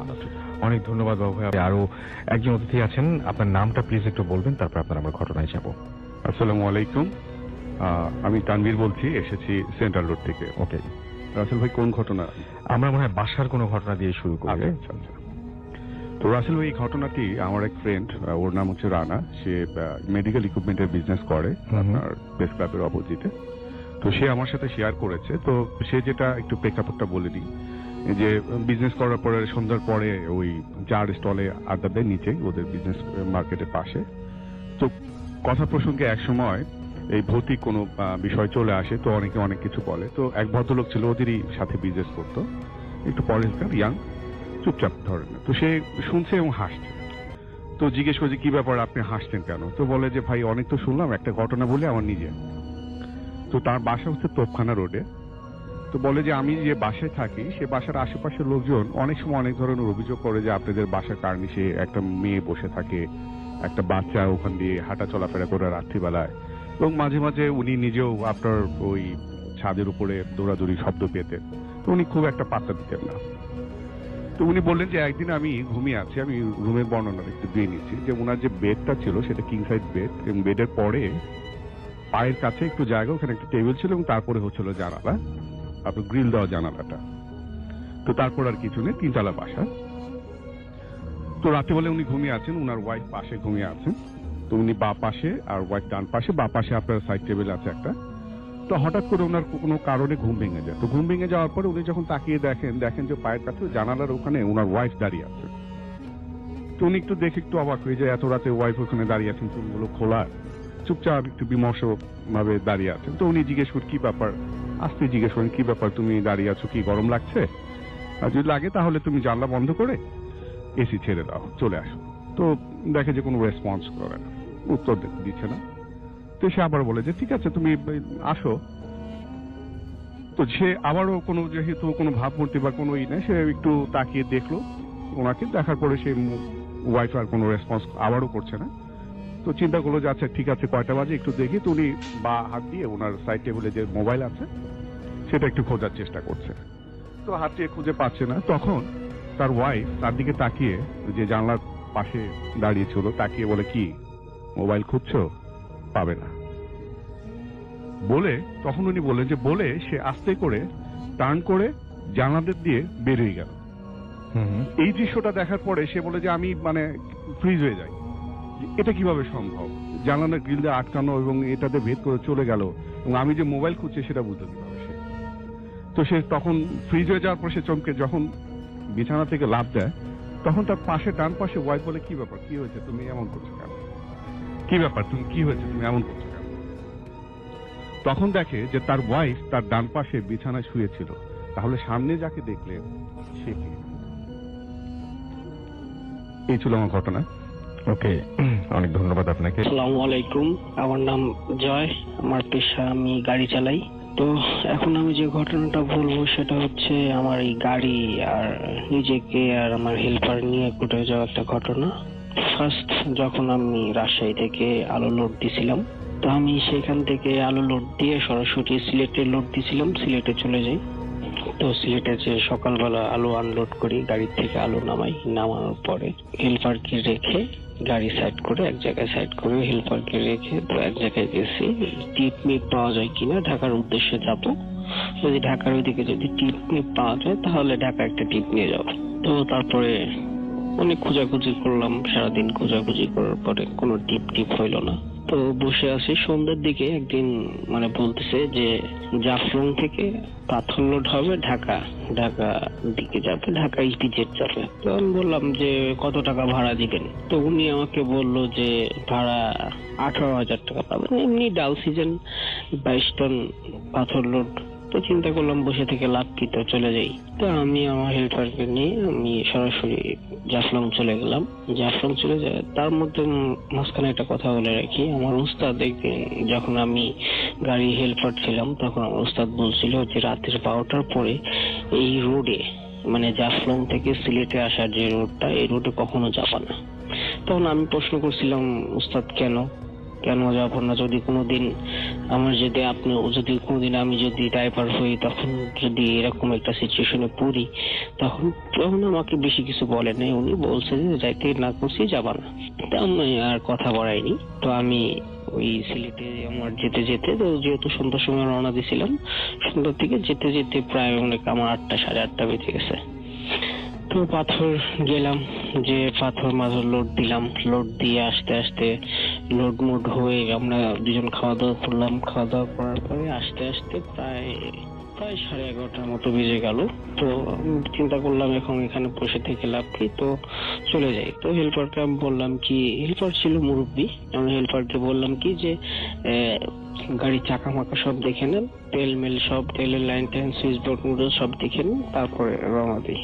উনি বললো আচ্ছা ঠিক আছে। তো উনি সবকিছু চেক করে বললো কি যে হ্যাঁ ঠিক আছে। তো আমি আল্লাহর নাম নিয়ে স্টার্ট দিয়ে গাড়ি চালালাম। তখন কিন্তু বলে রাখি সময় 11:45 যখন আমরা গাড়ি ছাড়ি জাফলং থেকে, পাথর লোড দেওয়া। তো ভালো চালালাম, আস্তে তো জাফলং থেকে পার হয়ে সিলেটের রোডে আসার সময় অনেক একটা ফাঁকা স্পেস আছে, একটা নদী বিলের মতো। তো ওই জায়গায় আসার পরে তো আমার গাড়ি টপ গিয়ারে চলতেছে। তো টপ গিয়ারে চলতেও তারপরে 40-45 স্পিড, যেহেতু পাথর লোড বেশি জোরে টানা যাবে না, টায়ার আমার বাস্ট হয়ে গেলে পরে সমস্যা। 40 গাড়ি স্পিড, হঠাৎ করে দেখি যে মানে অটোমেটিকলি গাড়ি স্লো হচ্ছে, খুব মানে এত স্লো হচ্ছে, মানে মিটারের স্পিড ব্রেকার মিটারের কাটা দেখি অটোমেটিকলি নিচে নামতেছে। আমি পিকআপ ধরেই আছি। তো আমি বললাম চাচা ঘটনা কি? টপ গিয়ারে গাড়ি আছে, স্পিড কমে যাচ্ছে, বুঝলাম না। তো স্পিড কমে 10-এ, এখন আমার শুধু গিয়ার চেঞ্জ করতে হচ্ছে। একবার 2 নম্বরে দিয়ে গিয়ার চেঞ্জ করে করে ট্রাই করতেছি, উঠছে না। তো ভালো কথা। তো আমার এক পর্যায়ে বিরক্ত হয়ে আমি কাকারে বলছি, আপনাকে বলছিলাম তাহলে লাইন টাইন চেক করে উঠতে। আমার কিন্তু ওই যে উস্তাদ যে কথাটা বলছিল যে রাত্রে 12টার পরে রাস্তায় যাবা না, তো আমার ওই কথাটা স্মরণ ছিল না। তো আমি পরে যখন গাড়িতে ছিলাম তখন আমার এই কথাটা স্মরণ ছিল না। তো ভালো। তো আমি বললাম তাদের পথে এক হিসাবে একটু রেগে গেলাম যে আপনারা বলছি যে আপনি চেকমেক করে উঠেন, এখন তার লাইনের প্রবলেম হলে পরে এখন এটা ঠিক করবেন কিভাবে? আশেপাশে কোনো মেকার দোকান নেই, কিছু নেই। তো বলছি আচ্ছা ঠিক আছে। তো গাড়িটা ব্রেক করলাম, সাইড করে একটা মাইল স্পিড ব্রেকারের সামনে ব্রেক করলাম। ব্রেক করার পরে তো ওইখানে ব্রেক করার পরে বনার তুলে দেখলাম তেলের লাইন টাইন সব ঠিক আছে, তেল ট্যাঙ্কি ফুল। তো বুঝলাম না প্রবলেম কি। তো আমি আবার আমার ওই যেখানে গ্যারেজ গাড়ি যেখানে ওই বনপাড়া, সেখানে ফোন দিলাম। ফোন দিয়ে বললাম কি যে এরকম প্রবলেম হতেছে। না, এরকম তো প্রবলেম হওয়ার কথা নয়, হয়তো কোনো প্রবলেম হলে গাড়ি বন্ধ হয়ে যাবে, তো অটোমেটিকলি স্পিড কমে যাবে, এটা তো হয় না। আচ্ছা, আবার স্টার্ট দিলাম, গাড়ি স্টার্ট দিয়ে চালালাম। চালানোর পরে দেখতেছি কি আবার এখন ঠিক আছে, গাড়ি চলতেছে। আবার 1 কিলো যাওয়ার পরে থেকে অটোমেটিকলি স্পিডে মানে মাইল স্পিডে কাটা নেমে যাচ্ছে, গাড়ি স্লো হয়ে যাচ্ছে। বিভ্রান্তিকর ব্যাপার স্যাপার, বিভ্রান্তি পড়ে গেলাম। তখন আমি বললাম চাচা আসলে এটা সমস্যাটা বুঝতে পারতেছি না। তখন দেখলাম সামনে মানে গ্লাস দিয়ে দেখলাম যে অনেক বয়সী একটা লোক, প্রায় 60-70 তো হবে, এরকম বয়সী একটা লোক, মানে হাতে করে আপনার ওই আগে পোস্টম্যানরা যে ওই যে লাঠির ভিতরে যে লাঠি ব্যবহার করতো না, লাঠি ঘাড়ের ভিতর দিয়ে লাঠির আগায় একটা লুঙ্গির মধ্যে মানে একটা টুকলা আর কি লুঙ্গির মধ্যে পেঁচানো। তো আমার মানে গাড়ি সিগন্যাল দিচ্ছে, তো আমি গাড়ি থামাইছি। ওখানে মানে স্পিড ব্রেকার আছে, তো ওইখানে গাড়ি থামাইছি, ওইখানে উনি দাঁড়ায় আছে। তো আমি বললাম কি যে পরে ওই চাচা ঘুরে আমার মানে আমি যে সাইডে বসে আছি ডান সাইডে, সেই সাইডে এসে বলছে কি বাবা আমাকে একটু সামনে নামাই দিবা, আমি হাইটে যাইতে পারতেছি না, আমার প্রবলেম হচ্ছে, তুমি যদি একটু সামনে নামাই দাও তাহলে আমার উপকার হয়। তো আমি বললাম কি আচ্ছা ঠিক আছে চাচা উঠে। তো উনি গেট খুলে উঠছে। এর মধ্যে আমার হেল্পারের সাথে আমার কোনো কানেকশন নেই। হেল্পার দেখি সিটের মধ্যে ঘুমাচ্ছে, ওর সঙ্গে কোনো কানেকশন নেই। উনি উঠছে, ওঠার পরে এই ইঞ্জিন বনেটের উপরে বসে আছে। তো বসে থাকার পরে তো আমি চালাচ্ছি। তো চালানোর পরে দেখি কি যে এই আপনার স্পিড এখন মানে মোটামুটি ঠিক আছে, চলছে 30-35, 40-এ যেভাবে পিক আপ ধরে আছে 40-এ যাওয়ার কথা, সেটা 30-35 যাচ্ছে। তো ভালো চালাচ্ছি। হুট করে আমি মানে মাঝখানে চাচার দিকে একবার তাকাইছি, তাকানোর পরে যা দেখলাম আল্লাহ, এই কি চাচার ভিতর দিয়ে মানে চাচার শরীরের ভিতর দিয়ে আমার হেল্পারকে দেখা যাচ্ছে। আমি দেখে তো ভয় পাওয়ার কিছুই নাই। আসলে মানুষ একটা এরকম সিচুয়েশনে পড়লে অনেক মানুষ অনেক রকম হয়ে যায়, কিন্তু আসলে রোডে ঘাটে থাকি, সেরকম ভয় পাওয়ারও কোনো কারণ নেই। তো আমি বলছি যে চাচা আপনি যদি একটু লোডে চড়ে বসেন তাহলে আমার গাড়িটা একটু ভালো মতো চাইতে পারে, একটু ভালো মতো পৌঁছাইতে পারি। তখন চাচা আমার অদ্ভুত একটা কথা বললো যে বাবা আমি তোমার গাড়িতে উঠছি দেখে তুমি এখন পর্যন্ত বেঁচে আছো, না তুমি এতক্ষণ বেঁচে থাকতে না। তো আমি বলছি কাকা তো যাই হোক আপনার কারণে যদি খুব উপকার, যদি আমার যাই হোক উপকার হয়েছে, আপনি আমাদেরকে বাঁচাইছেন, তো কাকা আপনি কে? আমি প্রশ্ন করছি। তো উনি কয় কি যে তোমার এত কিছু প্রশ্ন করার দরকার নেই, তুমি গাড়ি চালাও আর সামনে একটা কবরস্থান আছে, কবরস্থানের সামনে আমাকে নামিয়ে দিও। আমি বললাম আচ্ছা ঠিক আছে কাকা, কোনো কথা বাড়াইলাম না, সোজা চালাচ্ছি। চালাইতে যে কবরস্থানের সামনে বললো এখানে গাড়িটা ব্রেক করো। তো আমি বললাম কাকা এখানে? কয় না এখানে না, একটু সামনে যাও। তো আচ্ছা, সামনে গিয়ে একটা শিমুল গাছ, আপনি রাত্রেবেলা তেমন একটা বোঝা যায় না, তবে মিন করতে পারছি যে শিমুল গাছ। তো শিমুল গাছে ওইখানে বলে এখানে ব্রেক করো। তো কোনো ব্রেক করলাম, তো দেখলাম গাছটা অনেক পুরনো, মনে হয় তাও 100-150 বছর তো হবে এই গাছের বয়স। বলে এখানে ব্রেক করো, আমি এখানেই থাকি আর কখনো রাত্রে এদিক থেকে গাড়ি নিয়ে আসবে না। আচ্ছা ঠিক আছে, কয় সামনে একটা প্রবলেম আছে, সামনে একটা ভাঙা আছে, ওই ভাঙার ভিতরে যদি কোনো প্রবলেম হয় তাহলে এই যে তোমার যে ডান পাশের যে দেখবা, মানে যখন প্রবলেম হবে তখন ডান পাশে দেখবা একটা লাঠি আছে, লাঠিটা ধরে থাকবা। তো কাকা নিয়ে চলে গেল, তো আমি ডান পাশে তাকালাম, দেখলাম কিছুই নেই। আমার ডান পাশে তো গ্লাস, লুকিং গ্লাস, আপনার ট্রাকের যে গ্লাস এগুলো। তো ভাঙার মধ্যে গেলাম, ভাঙার মধ্যে যাওয়ার পরে ওই ভাঙা মানে ওই জায়গা থেকে ওই ভাঙাটা প্রায় 2 কিলোমিটার, 2.5 কিলোমিটার হবে। গেলাম ভাঙা পর্যন্ত, যে দেখি যে আসলে ওখানে কিছুই নাই। ভাঙা পার হয়ে চলে আসলাম, আসার পরে ক্যান্টনমেন্ট পার হয়ে এসে পরে সিলেটে এসে গাড়ি ব্রেক করলাম। ব্রেক করার পরে আমি দেখলাম আমার হেল্পার ঘুমাচ্ছে। ঠিক আছে, হেল্পার ঘুমাতে আমি কাকারে ডাক দিলাম, কাকা এরকম এরকম ঘটনা হয়েছে, আপনি কি দেখছেন? কয় না তো, আমি তো কিছু দেখিনি, কিছু জানি না। তখন বললাম আচ্ছা ঠিক আছে। তো ওকে সারা রাত গাড়ি চালায় ঢাকা আসলাম। ঢাকা আসে আমার আনলোড করলাম, আনলোড করে এসে ওই যে আমি গাড়ি চালানো ছেড়ে দিছি, আজও গাড়ি চালাই না, এই একটা কারণে। যাক, আপনাদেরকে এই কথাটা শেয়ার করলাম। রাসেল ভাই, আর আপনাকে অনেক থ্যাংক ইউ, ধন্যবাদ। আর একজন নতুন অতিথি জয়েন করেছেন আজকে, ফার্স্ট টাইম ভূত ফিল্মে তিনি। আমরা শুনবো তার ঘটনা। আপনার নামটা একটু প্লিজ বলবেন এবং আপনি জানাবেন যে আপনি কোথা থেকে এসেছেন। থ্যাংক ইউ রাসেল ভাই, আমি মোহাম্মদ রিয়াদ, আরসি মিরপুর থেকে। ওকে, চলে যাই আপনার ঘটনায়। আচ্ছা, আমি যে ঘটনাটা শেয়ার করবো সে ঘটনা হলো আমাদের মিরপুরের 1 নম্বরে একটা গার্মেন্টসের ঘটনা। তার ঘটনাটা শুরু এপ্রিল মাসের 25 তারিখে। তো আমি সরাসরি ঘটনায় চলে যাই। তো ঘটনার শুরুটা এমন, একটা গার্মেন্টসের 5 তলা অনেক বড় একটা গার্মেন্টস মিরপুরের, আমি নামটা বলতে পারতেছি না সিক্রেট কারণে। আর ঘটনাটা শুরু হলো, সবাই কাজ করতেছিল ফ্লোরে। তো কাজ করা অবস্থায় হঠাৎ করে একটা মেয়েকে একটা থাপ্পড় মারা হয়। তো কে থাপ্পড় মারে কেউ দেখে না, অদৃশ্য, কিন্তু থাপ্পড় শব্দ আশেপাশে কয়েকজন শুনে এবং কিছুক্ষণ পর মেয়েটার প্রচন্ড জ্বর হয়। তারপর মেয়েটাকে ছুটি দেওয়া হয়, সেদিন আর কোনো ঘটনা ঘটেনি। সেকেন্ড ডে সবাই আসে, অফিসে কাজ করে। ঠিক যখন 11টা বাজে একটা মেয়েকে খুঁজে পাওয়া যাচ্ছিল না। তো খুঁজে পাওয়া যাচ্ছিল, কোথাও পাওয়া যাচ্ছে না, সবাই খোঁজাখুঁজি করে, কোথাও পায়নি এবং মেয়েটাকে আসতে দেখা গেছে।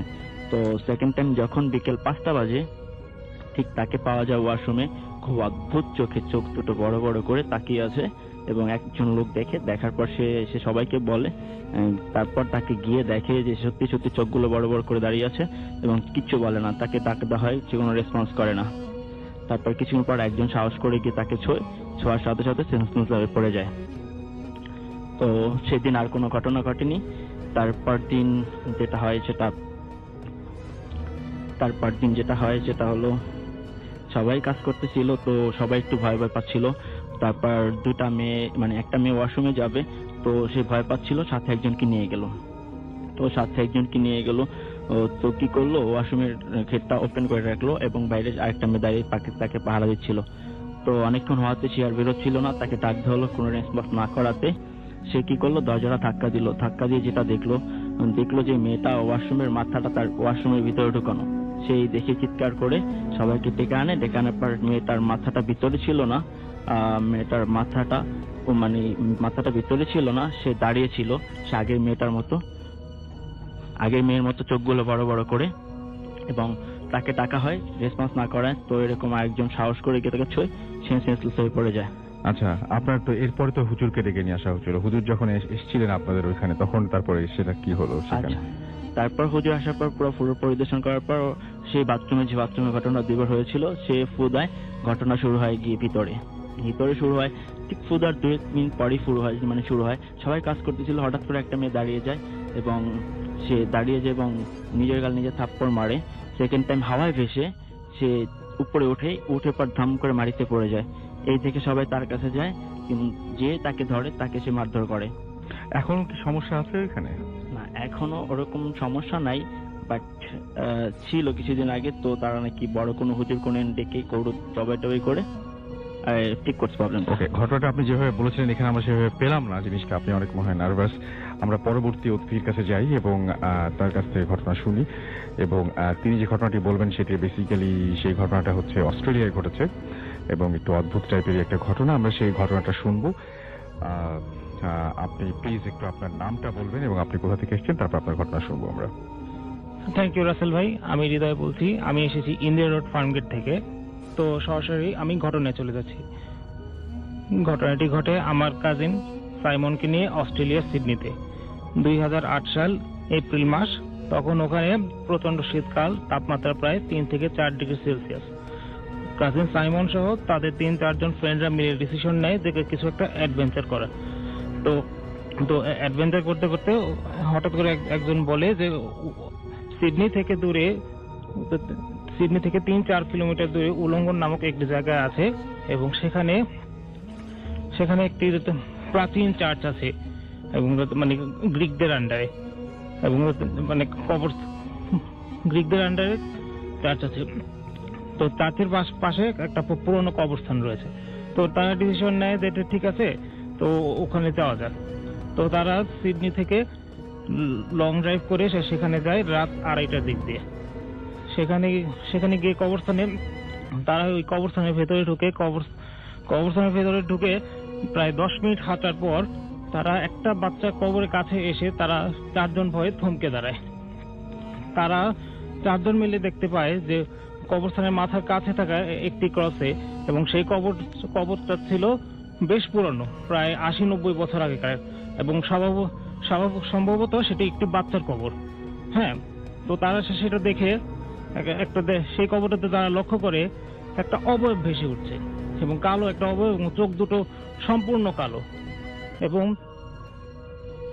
জনি ভাই সেখান থেকে বলে যে সাইমন, তোমার হাতে থাকা সেই টর্চ লাইটটা ওই ক্রস বরাবর ধরো, দেখো তো কিছু দেখতে পাও কিনা। ঠিক আমার ওই সাইমন ভাই টর্চ লাইটটা নিয়ে ক্রস বরাবর ধরলো, কিন্তু কিছুই দেখতে পেল না। কিন্তু যখন নাকি টর্চটা বন্ধ করা হয়, ওই ফেসটা আবারও ভেসে ওঠে। এটা তো দেখে তারা সবাই ভয় পেয়ে যায় এবং সৃষ্টিকর্তার নাম নিয়ে তারা দ্রুত ওই কবরস্থান ত্যাগ করে। তো তারা হাঁটতে হাঁটতে লোকালয়ের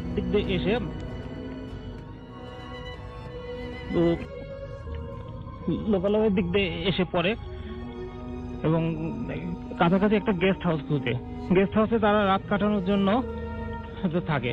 পরের দিন সকালে ওই জনি ভাইয়ের প্রচন্ড জ্বর আসে। জনি ভাই এই ঘটনাটা শেয়ার করে তার এক কাছের এক বন্ধুকে, যিনি অস্ট্রেলিয়াতে থাকেন।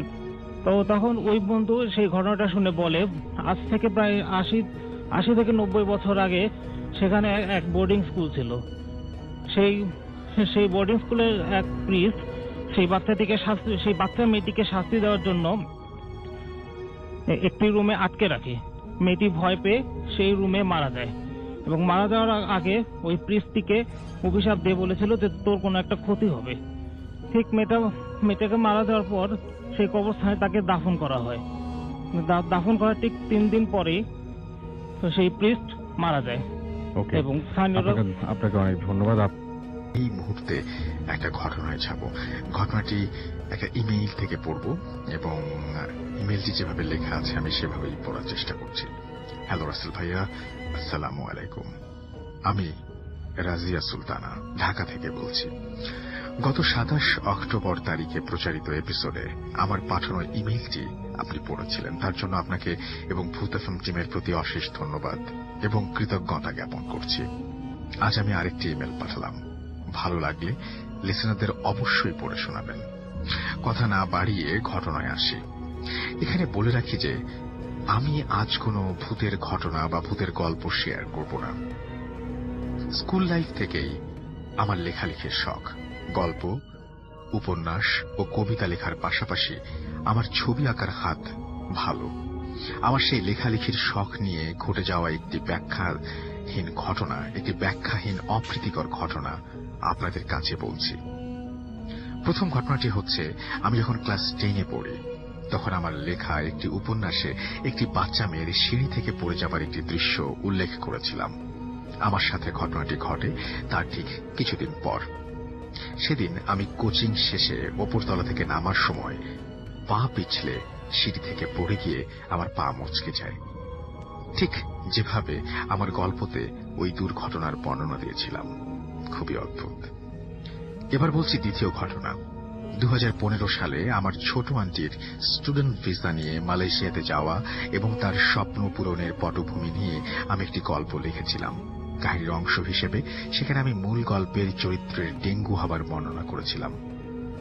গল্পটা লিখে শেষ করার বেশ কিছুদিন পর আমি জানতে পারলাম আমার সেই ছোট আন্টি তার একটি বিশেষ কাজের জন্য 3 দিনের ছুটিতে ঢাকায় আসছেন।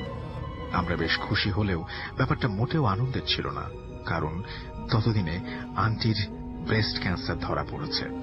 তাই তার চিকিৎসার জন্য বছরখানিক ছুটি নিয়ে তার ক্যাম্পাসে দরখাস্ত করলেন এবং বর্তমানে তিনি সম্পূর্ণ সুস্থ মালয়েশিয়াতে ফিরে গেছেন। আরেকটি সেমিস্টার বাকি আছে তার। আমার আন্টিকে দেখলে আমি এখন এক ধরনের অনুতাপ বোধ করি। কেন আমি গল্পটা লিখতে গিয়েছিলাম? কেন আমি লিখেছিলাম নায়িকার ডেঙ্গু হবার বর্ণনা? কেন আমি লিখেছিলাম তার মাথায় বয়কার চুল? যে কারণে আমার আন্টির ক্যান্সার ধরা পড়ল, কেমোথেরাপির কারণে মাথার চুল পড়ে গিয়েছিল, আর এখন আন্টির মাথা ভরা ছোট ছোট চুলগুলোকে দেখলেই আমি অনুতপ্ত হই। তাহলে কি আমার সেই গল্পটা লেখার কারণেই আমার আন্টির এই অবস্থা হলো? এখন তৃতীয় ঘটনা বলার পালা।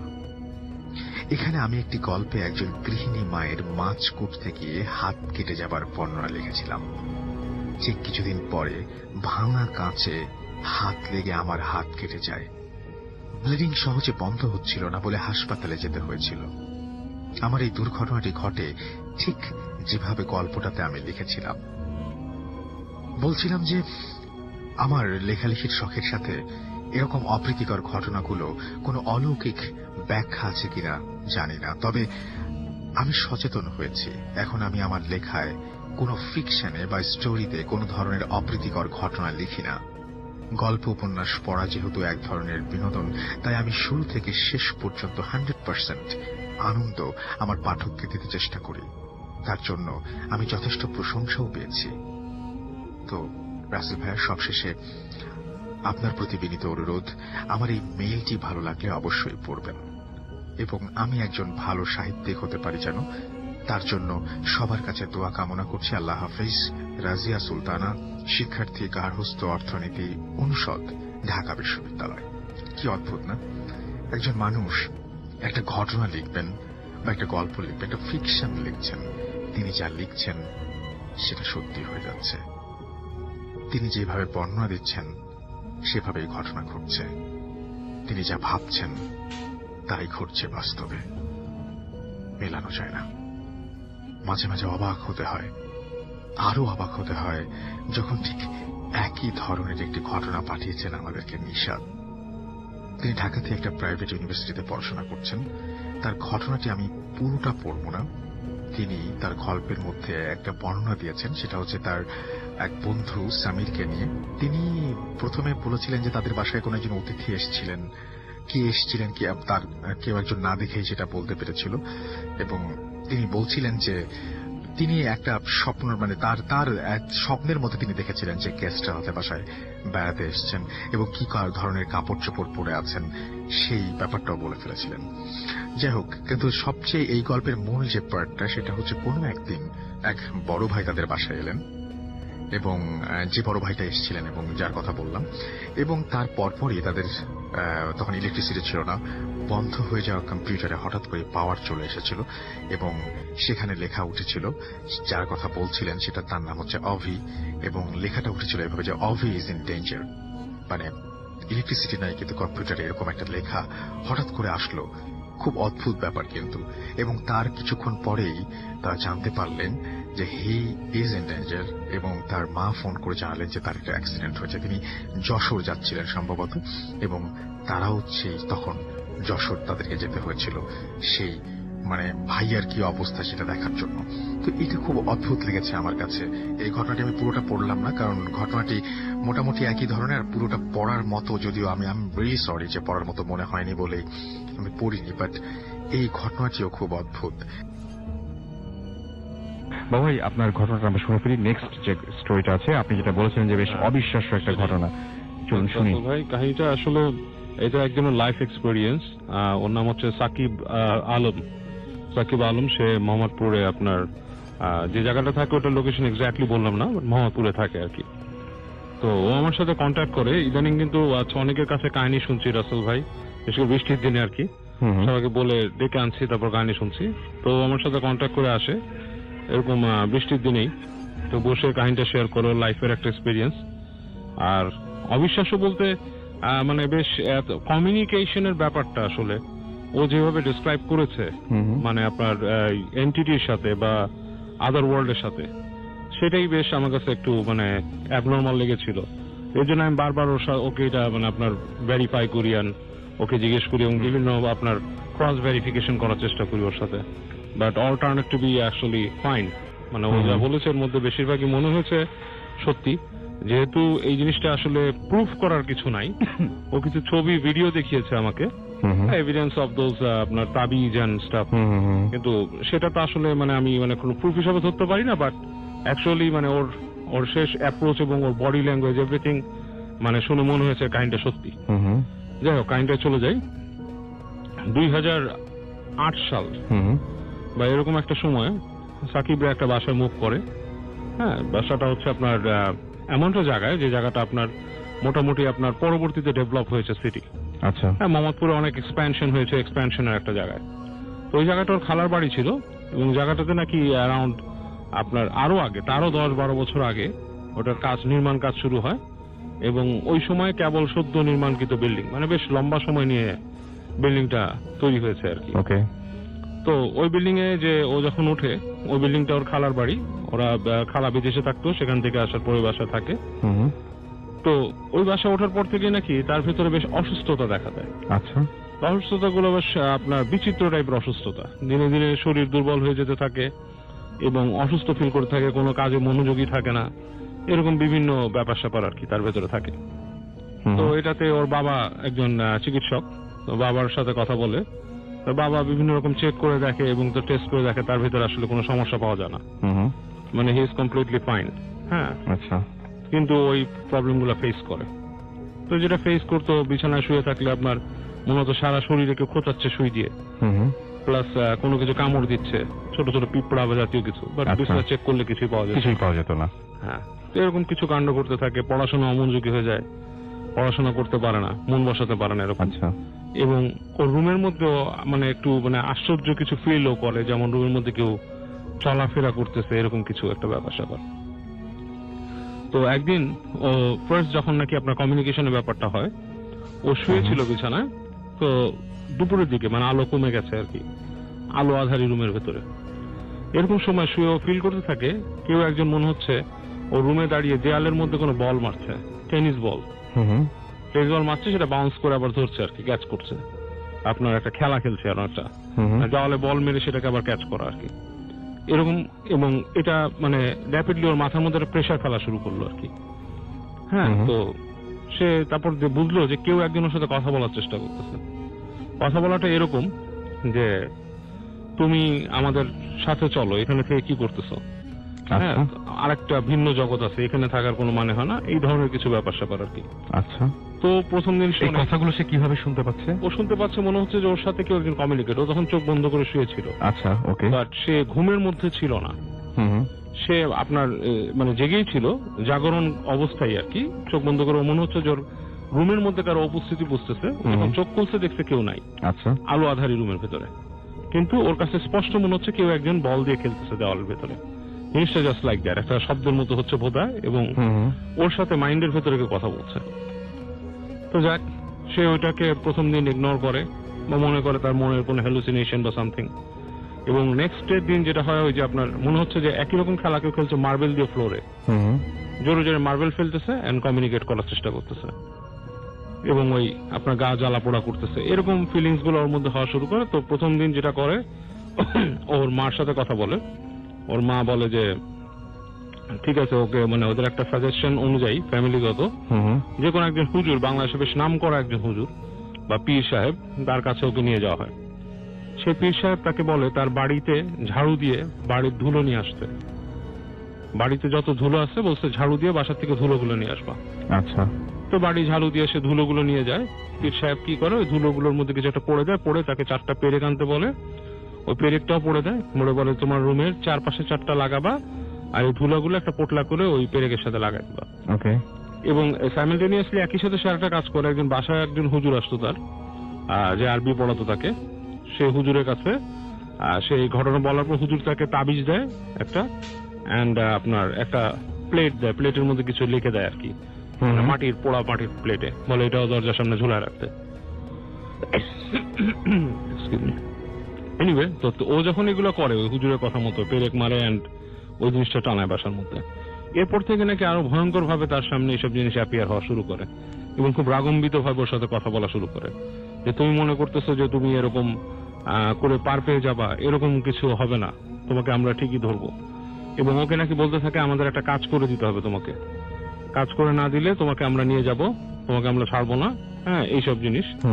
তো ও নাকি মানে দেখে যে ওই রুম থেকে, ও চোখ বন্ধ করে থাকে, দেখে যে রুম থেকে বেরোনোর চেষ্টা করে, ও রুম থেকে বেরোতে পারতেছে না, প্রত্যেকটা রুম ওর কাছে আর অন্যরকম একটা রুম লাগছে।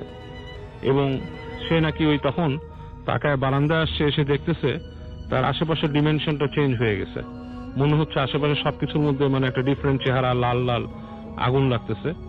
এবং ও নাকি দেখতো যে ওর বাসার সামনে একটা ছাদ ছিল, সেই ছাদের মধ্যে গ্রুপ অফ পিপল লাইক 15-20 জন, বেশ লম্বা লম্বা, তাদের এক একজনের হাইট হবে আপনার 10-12 ফিট, এরকম দাঁড়ায় দাঁড়ায় তারা একটা মানে মিটিং এর মতো করতো ওখানে দাঁড়ায় দাঁড়ায়।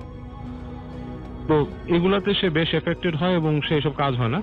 আমি যেটা বলে রাখি মাঝখানে রাসেল ভাই, এই যে ও যে প্রসিজার গুলোর কথা বলছেন যে ওকে হুজুররা পেরেক পড়ে দিছে এন্ড প্লেট পড়ে দিছে এবং তারপর থেকে সে আরো বেশি মানে তাকে জ্বালানো শুরু করছে আর কি, এই জিনিসগুলো আসলে কিন্তু আমি মাঝখানে বলে রাখি, এটা আমার ওপিনিয়ন, জিনিসটার মধ্যে হয়তো তাকে ভালো জিনিসই দিয়েছিল তারা, ও কোনো প্রসিজারে মানে উল্টাপাল্টা করে ফেলছে যেটা আসলে কাজ করে না এই কারণে, কারণ করার কথা শান্ত পীর সাহেবরা হুজুররা এই ধরনের প্রসিজারই দেয়। তো এনিওয়ে, তো এরপরে যেটা হয় যে ওদের কাছে শোনে যে ওই বাড়িতে নাকি একসময় একজন সাধু এসেছিল আর কি, মানে মানে আপনার পুরোহিত টাইপের, তিনি নাকি কিছু এখানে চেষ্টা করছিল আর কি, আপনার কিছু প্রসিজার, এই বাড়িতে কিছু জিনিসপত্র হতো নির্মাণের সময় আর কি, তখন নাকি কি কি করে গেছিল এই বাড়ি তৈরি হওয়ার পর। তো তার কাছে একজন যেটা সাজেস্ট করে, কিন্তু সে যায় না, ইনস্টেড অফ দ্যাট সে যেটা করে একজন এরকম একজন হুজুরকে তারা পায়, যিনি এসে আপনার ওখানে বসে তার সাথে করে আর কি, আপনার একটা আসন দেয় আর কি, যেটাকে বলে মানে কাইন্ড অফ লাইক সে একটা সাধনায় বসে আর কি, ওখানে বসে বসে সে তার ওই হুজুরের কাছে কিছু জিন ছিল, তিনি জিন দিয়ে কাজ করে। তো যেটা পায় ওদের ছাদের উপরে নাকি আপনার ট্যাঙ্কির পাশে একটা জায়গা থেকে মানে ছাদের একটা কোণা থেকে একটা তাবিজ বের করে নিয়ে আসে, এন্ড আরেকটা তাবিজ বের করে হচ্ছে আপনার মাটির নিচ থেকে, সেটা আর কি উনি বসে থাকে রুমে, কিন্তু উনি এরকম হাত দেয়, দেখে হাতের মধ্যে একটা মুঠোর মধ্যে একটা আপনার তাবিজ চলে আসে, আর মাটি অনেক হাতে মাখানো, সেটা নাকি মাটির তল থেকে পায়। আর ওর যে ম্যাট্রেস, সেই ম্যাট্রেসের ভেতরে নাকি একটা তাবিজ পায়, এবং সেগুলা মানে বিভিন্ন রকমের মানে আপনার কিছু কথা লেখা, সেগুলা মানে অক্ষরগুলো আরবি বাট উল্টা পাল্টা, মানে হাইরোগ্লিফিক টাইপের লাগলো আমার কাছে দেখে, ও আমাকে দেখাচ্ছিল লেখাটা। এনিওয়ে, তো এই জিনিসটা হওয়ার আগে নাকি সে ভয় পেয়েছিল, একদিন ওই ম্যাট্রেসে শুয়েছিল, হঠাৎ সে দেখে যে কিছু একটা বড়, একটা ইঁদুরের চেয়ে বড় কিছু একটা ছুটে এসে তার ম্যাট্রেসের তল দিয়ে চলে যায়, এবং মানে ম্যাট্রেসটা আপনার মানে ওঠানামা শুরু করে দেয়, দোলা শুরু করে, মাটি যেরকম কাঁপে সেরকম। তারপরে হুজুর এসে প্রসিজার করে এবং এগুলো বের করে আর কি। তো বের করার পর থেকে নাকি এখন ওই বাসায় কিছু দেখা যায় না, বাট বাসার নিচে নাকি এখনো অনেকে দেখে যে এরকম ভোর রাতে কে হাঁটাহাঁটি করতেছে বাসাটার নিচে। ওকে, অনেক ধন্যবাদ আপনাকে। আমরা চলে যাব আমাদের পরবর্তী ঘটনায়, এবং আমাদের সাথে আরো একজন নতুন অতিথি উপস্থিত আছেন, তার নাম কামাল, রাইট? কামাল, আপনি কোথা থেকে এসেছেন? আমি উত্তরা থেকে এসেছি, আমি আইইউবিটি ইউনিভার্সিটিতে পড়ি। আমি যে ঘটনাটি শেয়ার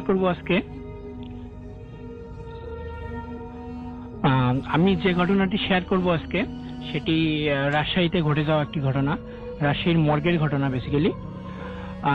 এই ঘটনাটি আমাকে বলেছেন রাজশাহীর তৎকালীন ওই থানার, কিন্তু জানতে চাচ্ছি না আমরা, হ্যাঁ, পুলিশ কনস্টেবল উনি ছিলেন। আচ্ছা, ওনার নামটা আমি বলতেছি না, উনি আমাকে ঘটনাটি শেয়ার করছেন। ঘটনাটি 2000 সালের ঘটনা। তো উনি একদিন অফিসে যান, 2000 সালের দিকে উনি অফিসে গিয়ে শুনতে পারেন যে এই রাজশাহীতে পাশেই একটি গ্রাম ছিল, তো ওখানে একটা মেয়ে আত্মহত্যা করছে। তো আত্মহত্যা করছে, তার আগে এসএসসি এক্সাম ছিল, সে এক্সামে সামাও খারাপ রেজাল্ট করার কারণে সে এই কাজটি করে। তো যথারীতি পুলিশ চলে যায় ওখানে, গিয়ে লাশটা নিয়ে আসে ময়নাতদন্ত করার জন্য। তো লাশটা একটা ভ্যানে করে নিয়ে আসা হয়। লাশটা ভ্যানে করে নিয়ে আসার পর তো লাশ ময়নাতদন্তের জন্য যখন নেওয়া হয় তখন কিন্তু বেসিক্যালি লাশটা কাটে কিন্তু ডোম, 2-3 জন ডোম থাকে, তো ডোমরাই কাটে আর কি, ডাক্তার নির্দেশনা দেয় ওনারাই। তো ভ্যান থেকে যখন ডোমরা 2 জন ডোম ছিল, তো ভ্যান থেকে যখন লাশটাকে ওনারা তুলে নিয়ে যাবেন তখন ওনারা দেখতেছিল যে এর আগে ওনারা অনেক লাশ তুলে নিয়ে গেছেন, বাট এই লাশটা, মেয়েটার বয়স অল্প হলেও এই লাশটা অনেক ভারী ছিল। তো ওরা অ্যাজ ইউজুয়াল স্বাভাবিক মনে করে ওটা নিয়ে গিয়েছিল। তো নিয়ে গিয়ে ওরা লাশ কাটার ঘরের মধ্যে ওদের যে ডেস্ক ছিল, যে ডেস্কের মধ্যে ওরা লাশটাকে চেক করবে, তো ওই ডেস্কে শোয়ানোর পর তাকে চিৎ করে শোয়ানো হয়। চিৎ করে শুয়ে তারা 2 জন ডোম ছিল, 2 জনই ওই কাটার জন্য যে ইনস্ট্রুমেন্ট গুলো লাগে সেই ইনস্ট্রুমেন্ট নেওয়ার জন্য বাইরে চলে আসে। কিছুক্ষণ পর ইনস্ট্রুমেন্ট সবগুলোর সাথে তারা আবার লাশ কাটা ঘরে চলে যায়। তো তারা চলে গিয়ে যে জিনিসটা দেখে যে তারা লাশটাকে জাস্ট চিৎ করে শোয়া রেখে এসেছিল, বাট এখন লাশটা ওই পজিশনে নেই, লাশটা কাত হয়ে ঘুরে আছে। তো তারা লাশ কাটা ঘরে তো আর কেউ ছিল না, তো লাশটা তো ঘুরে যাওয়ার কথা না। তো তারপরে তারা ততটা কেয়ার করেনি, না করে তারা ঠিক আছে লাশটা যেহেতু ঘুরে গেছে আবার চিৎ করে শোয়। তো একজন ডোম ওনাকে চিৎ করতে গেছে, লাশটাকে চিৎ করতে যাওয়াতে ওই লাশটার একটি হাত যে কোনো কারণেই হোক ডোমের গালের মধ্যে গিয়ে লাগে। তো গালের মধ্যে গিয়ে লাগার সাথে সাথেই ওই ডোম যিনি চিৎ করতে গেছেন উনি ছিটকে পড়ে যান, জোরে চিৎকার করে ছিটকে পড়ে যান। তো অন্য যে ডোমটি ছিল উনি দেখেন যে জাস্ট মেয়েটার হাতটি ওই ডোমের গালের মধ্যে লেগে গেছে, বাট ওই অতটুকু লাগার জন্য ডোমটা এত জোরে ছিটকে পড়ে যায় এবং চিল্লাপাল্লা করে। তো উনি যখন ওনার কাছে জিজ্ঞেস করে যে কি হলো, আপনি এত জোরে পড়ে গেলেন কেন? তো ওই ডোমটা যেটা বলে যে আমাকে এত জোরে মারছে সেটা বলার মতো না, এটা কোনো মানুষের মাইর হতে পারে না। উনি জাস্ট একদম ভয় পেয়ে ওখান থেকে চলে যায়। ওখান থেকে চলে যেয়ে সবাইকে বাইরে গিয়ে বলে ঘটনাটি। পরে ডাক্তার, পুলিশ যারা ছিল সবাই চলে আসে ভিতরে, এসে দেখে যে লাস্ট আগের পজিশনেই যেভাবে চিৎ করানো ছিল প্রথম অবস্থায় ওই পজিশনেই আছে, লাশের কোনো চেঞ্জ হয়নি। তো যথারীতি সবাই মনে করে এটা হয়তো বা কোইন্সিডেন্স হতেই পারে। তো এটা মনে করে লাশটাকে পুরো ময়নাতদন্ত করে শেষ হওয়ার পর যখন তাকে বাসায় পাঠানো হবে লাশ মাটি দেওয়ার জন্য, তো যে ভ্যানে করে নিয়ে আসছিল সেই ভ্যানে করে লাশটাকে আবার বেঁধে টেঁধে সুন্দর করে ওনাকে দেওয়া হয় বাসায় পৌঁছে দেওয়ার জন্য। তো যে ভ্যানওয়ালা ছিল উনি একাই যাচ্ছিলেন আর কি, তখন বিকালের দিকে হয়ে গেছে।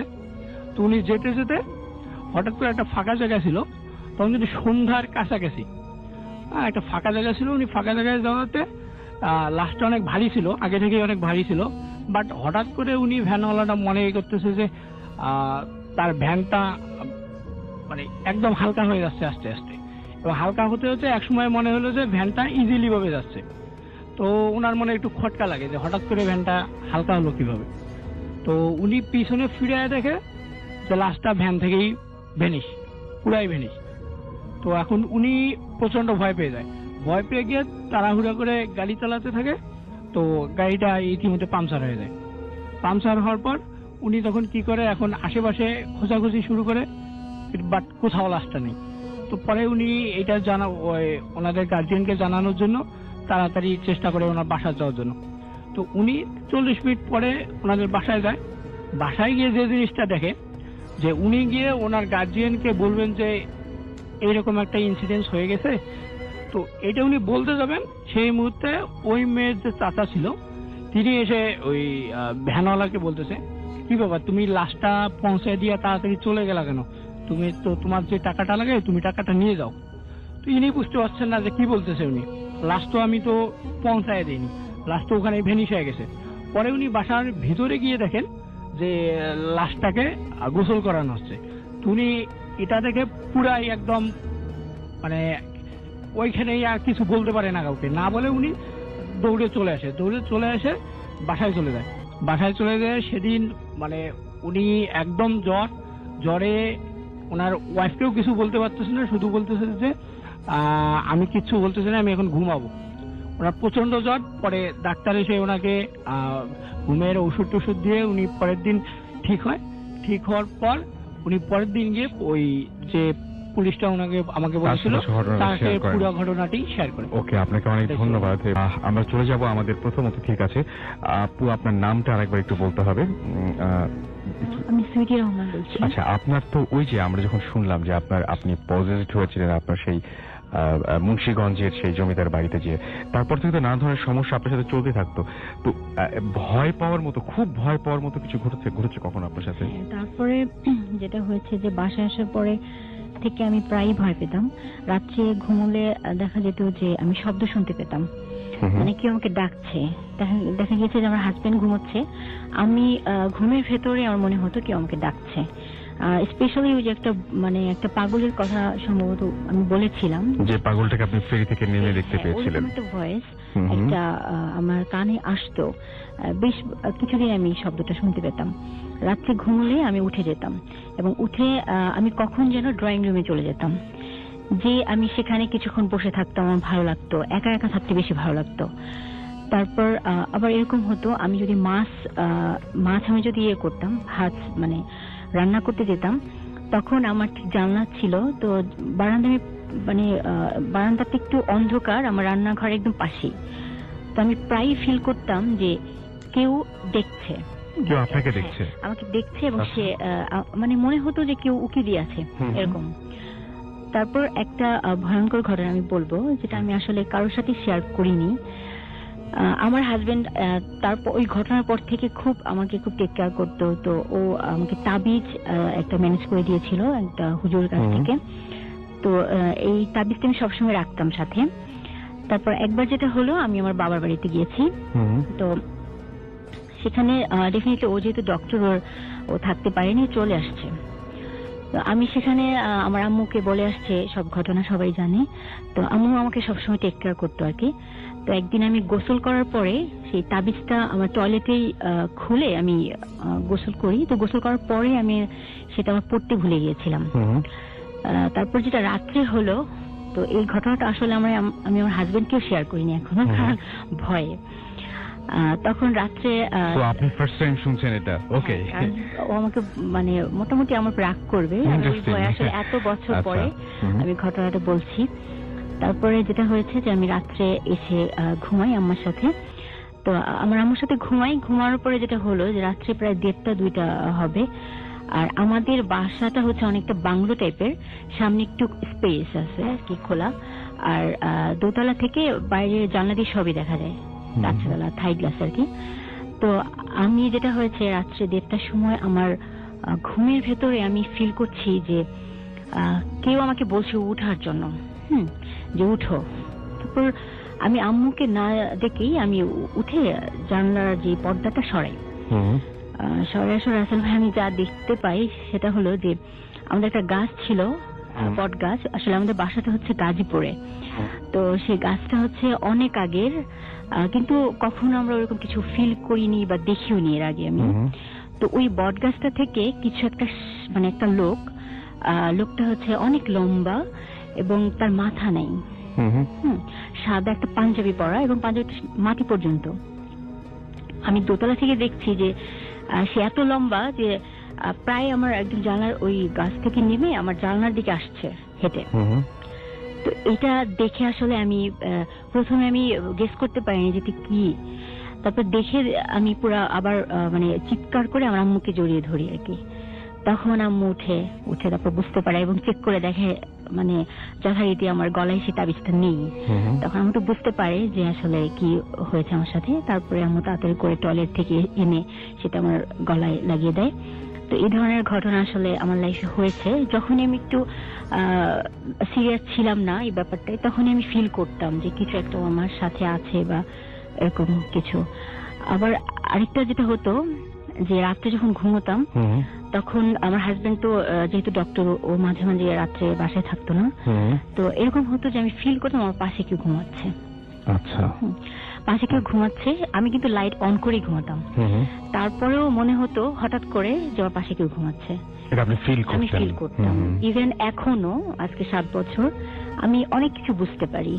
যেমন কোনো মানে একটা গাছ কোথাও বেড়াতে গেলে যে এই স্পটটায় কি আছে, আমার পরবর্তী খবর নিয়ে জানতে পারি যে এই আসলেই খারাপ। হ্যাঁ, যে গ্রামের মানুষ বলে যে হ্যাঁ এই জায়গাটা একটা ঘটনা আছে বা হয়েছে, কিন্তু আমি এটা জাস্ট দেখে আমি বলতে পারি যে এখানে কিছু মানে আছে। এরকম কিছু কিছু প্যারানর্মাল ঘটনা আমার সাথে হয়, এটাকে আমি শেয়ার করলাম। অনেক ধন্যবাদ আপনাকে। আমরা চলে যাব আজকের প্রথম ঘটনায়, এবং প্রথম ঘটনাটি প্রথমবারের মতোই ভূত এফএম এসেছেন আমাদের একজন অতিথি, এবং তার কাছ থেকে জেনে নেব তার নাম। আপনার নামটা প্লিজ একটু বলবেন, আরেকবার বলতে হবে প্লিজ। হ্যাঁ, আসসালামু আলাইকুম, আমি রুম্পা, আমি রাজশাহী থেকে এসেছি। বর্তমানে ঢাকা ক্যানগার্স স্কুল অ্যান্ড কলেজের ড্রয়িং টিচার হিসেবে আছি। ওকে, সো আপনার যে ঘটনাটা, সেই ঘটনাটা কি ঢাকায় ঘটেছে না রাজশাহীতে ঘটেছে? না, এটা প্রায় 2 থেকে 2.5 বছর আগের ঘটনা, আমার বিয়ের আগের ঘটনা। আমার দেশ রাজশাহীতে, আমার বাসায় ঘটেছে, এবং ঘটনাটা আমার নিজের সাথেই ঘটা। আচ্ছা, রাজশাহীর কোন এলাকায় বলবেন নাকি এটা? রাজশাহীর কোন এলাকা না, ঠিক আমার মানে মেইন পয়েন্টই আমার বাসা, রাজশাহী মেডিকেল কলেজ যেটা, তার পাশেই আমার বাসা। শুরু করুন আপনার ঘটনা, আমরা শুনি আপনার ঘটনাটা। ঘটনাটা ঘটে প্রায় 2-2.5 বছর আগে আমার নিজের বেডরুমে। আমি ঘুমাচ্ছিলাম, রাত 3:30 বাজে তখন। আমি বেশ কিছুদিন থেকে নোটিস করি যে ঠিক শীতের সময় একটা কালো বেড়াল আমার রুমে আসে, এবং সেটা বোঝার আগে আমি বেশ কয়েকদিন নোটিস করি যে রুমে রাতের দিকে একটা শব্দ হয়, ঠিক একটা বিড়াল এসে কোনো কিছুর উপরে বসলে বা কোনো কিছুর উপরে হাঁটাহাঁটি করলে ঠিক যেরকম একটা শব্দ হয় এমন শব্দ। বাট আমি সেটা প্রথমে কিছুদিন বুঝতে না পেরে একটু ভয় পাচ্ছিলাম। তো একদিন হঠাৎ আমি খেয়াল করি একটা কালো বিড়াল আমার রুমে এরকম আসে, এবং বিড়ালটা এসে ঠিক একটা নাটকীয় ভাব তার মধ্যে থাকে। এমনি বিড়ালটার মধ্যে এমন কিছু মনে হয়নি যে বিড়ালটা একটু অস্বাভাবিক বা এরকম কিছু, কিন্তু বিড়ালটার মধ্যে যে নাটকীয় ভাবটা ছিল, যখন বিড়ালটাকে একটা কালো বিড়াল আমার রুমে থাকছে আমি একটু ভয় পাই। এই জন্য বিড়ালটাকে আমি বেশ কিছুদিন চেষ্টা করেছি যে ওকে আমি তাড়িয়ে দিই বা বিড়ালটা যেন আমার রুমে না থাকতে পারে, কিন্তু বিড়ালটা ঠিক এমন একটা আচরণ করে মনে হচ্ছে সেটা আমার পোষা বিড়াল, এবং আমি যেন তাকে রুম থেকে বের করে না দিই সেটা একটা নাটকীয় চেষ্টা, যে আমাকে ওর ভাষায় মনে হচ্ছে আমাকে বলার চেষ্টা করে যে প্লিজ আমাকে শীতের রাতে আমাকে রুম থেকে বের করে দিও না। তো আমি এটার জন্য আর পরে আর তেমন কিছুই করিনি, যে ঠিক আছে ও যখন প্রতিদিন রাতে এসে আমার রুমে এভাবে থাক সমস্যা নেই। একদিন এরকম রাতে হঠাৎ করে আমার ঘুম ভেঙে যায়, আর আমার বাবা প্রায় রাতেই এরকম করেন, উনি অনেক রাত পর্যন্ত নামাজ পড়েন, দোয়া দুরুদ পড়েন, এবং ঠিক রাতে উনি ঘুমাবার আগে সবাইকে একবার চেক করেন যে আমরা সবাই ঘুমাচ্ছি কিনা। হ্যাঁ, আমার দাদিকে চেক করেন আমি ঘুমোচ্ছি কিনা আলাদা রুমে, সেটা চেক করেন। তো এমনই এক রাতে এরকম হঠাৎ করে আমি খেয়াল করলাম যে আমার মাথার পেছনে কিছু একটা দাঁড়িয়ে আছে বা একটা কালো একটা আভা। আমি ভাবলাম যে হয়তো আব্বু এসছেন আমাকে চেক করার জন্য যে আমি ঘুমোচ্ছি কিনা ঠিক মতো। আমি বেশ কয়েকবার বললাম আব্বু আব্বু এসেছো, কোনো সাড়া পেলাম না। বেশ কিছুক্ষণ পর আবার আমি ভাবছি যে হয়তো ঘুমের মধ্যে আমি কোনো স্বপ্নও দেখছি। আবার একটু যখন হলো তখন আমি আবার বললাম যে আব্বু তুমি এসেছো, তাতেও যখন কোনো সাড়া পেলাম না, এবং স্টিল সেটা আমার পেছনে ওইভাবেই দাঁড়িয়ে আছে। আমি তখন বিছানা থেকে লাফ দিয়ে উঠলাম।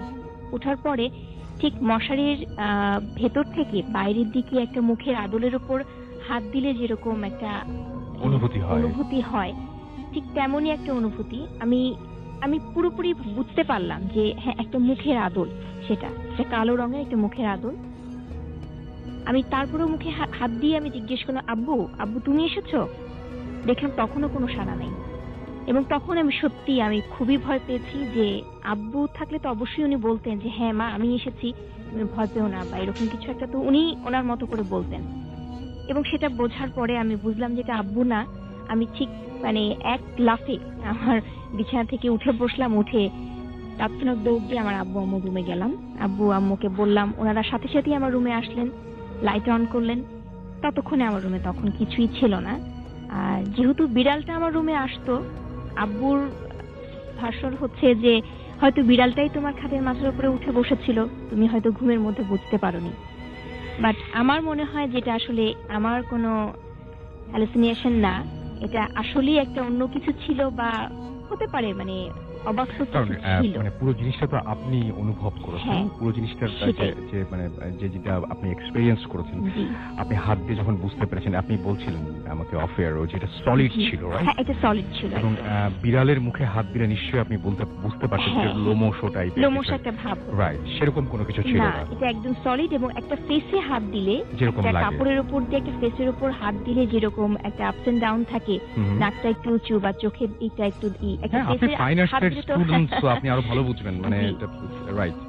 সো এটাই ছিল ঘটনা। আপনাদের সাথে একটি ঘটনা শেয়ার করতে চাই, যেটা আমার আম্মুর সাথে ঘটে অগস্ট মাসে, যখন আমরা বাংলাদেশে ভেকেশনে যাই। আর এই ঘটনাটা আমাদের গ্রামের বাড়ির ঘটনা। তো আমার গ্রামের নাম হলো কান্দাখানিপুর, দোহার থানা অবস্থিত। তো ঘটনাটা এইভাবে শুরু হয়। একদিন আমার আম্মু আমাকে বলে কি, তুমি সন্ধ্যার পর কিংবা রাত্রে একা কিচেনে যাবা না। তো আমি জিজ্ঞেস করি কেন? তো আম্মু বলে কি, বাস যাবা না। তো আমি আর ব্যাপারটাকে আমি সিরিয়াস নিই না, আমি একটু লাইটলি নিছি। তো তারপর রাত্রে আমাকে আম্মু বলে, ঘটনাটা খুলে বলে। ঘটনাটা শুরু হয় এইভাবে। এর আগের রাত্রে আমাদের বাসায় কিছু গেস্ট এসেছিল।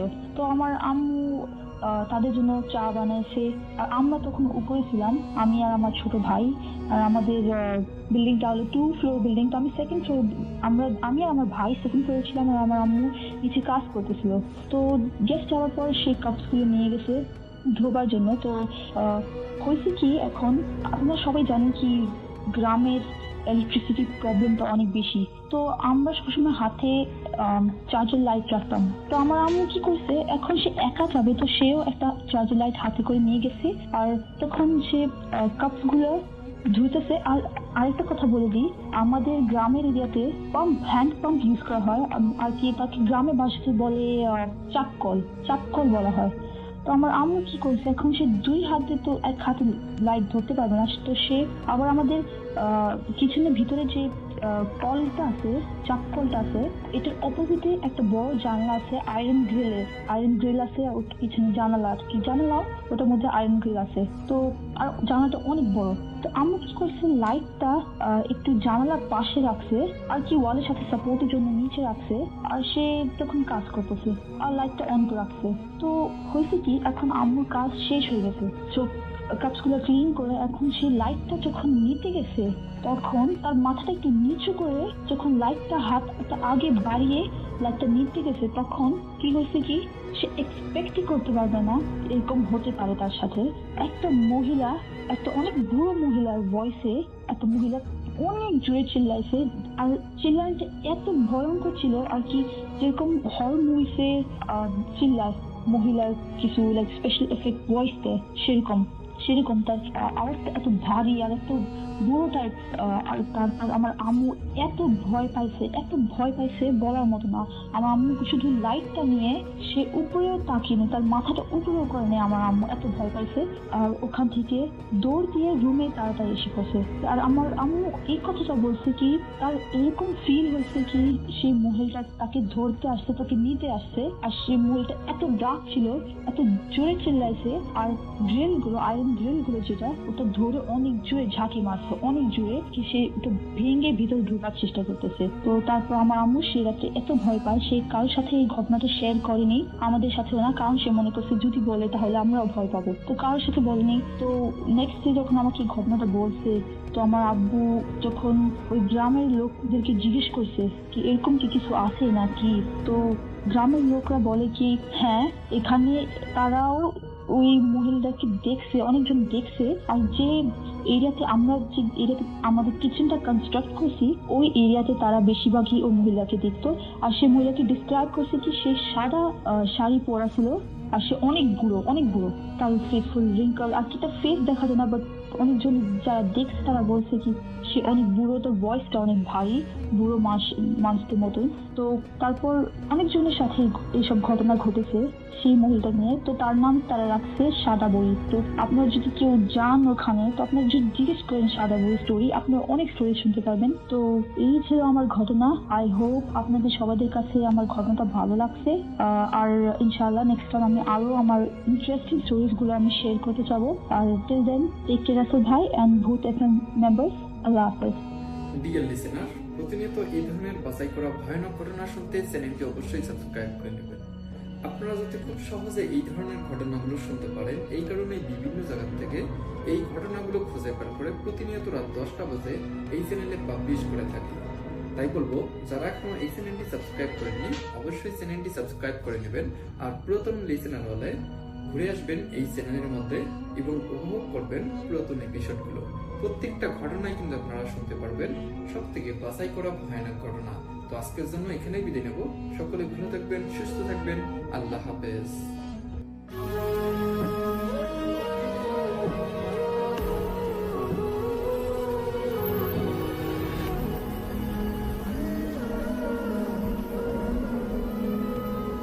আসসালামু আলাইকুম প্রিয় লিসেনার্স, আশা করছি আপনারা সবাই ভালো আছেন এবং ভালো দলে আছেন। তো দর্শক, আপনারা সকলে জানেন যে আমরা কিন্তু প্রতিনিয়ত রাত 10টার মধ্যে চলে আসি আমাদের এই ইউটিউব চ্যানেলটিতে আপনাদেরকে মজার গল্প শোনার জন্য। তাই আর দেরি না করে সর্বপ্রথম আমরা শুরু করছি আমাদের প্রথম গল্পটি শুরু করার আগে ছোট্ট একটা রিকোয়েস্ট, যারা এখনো পর্যন্ত আমাদের চ্যানেলটিকে সাবস্ক্রাইব করে নেই অবশ্যই চ্যানেলটিকে সাবস্ক্রাইব করবেন, পাশে আসা বেল আইকনটি অন করে রাখবেন এবং ভিডিওটি জুড়ে সাথেই থাকবেন।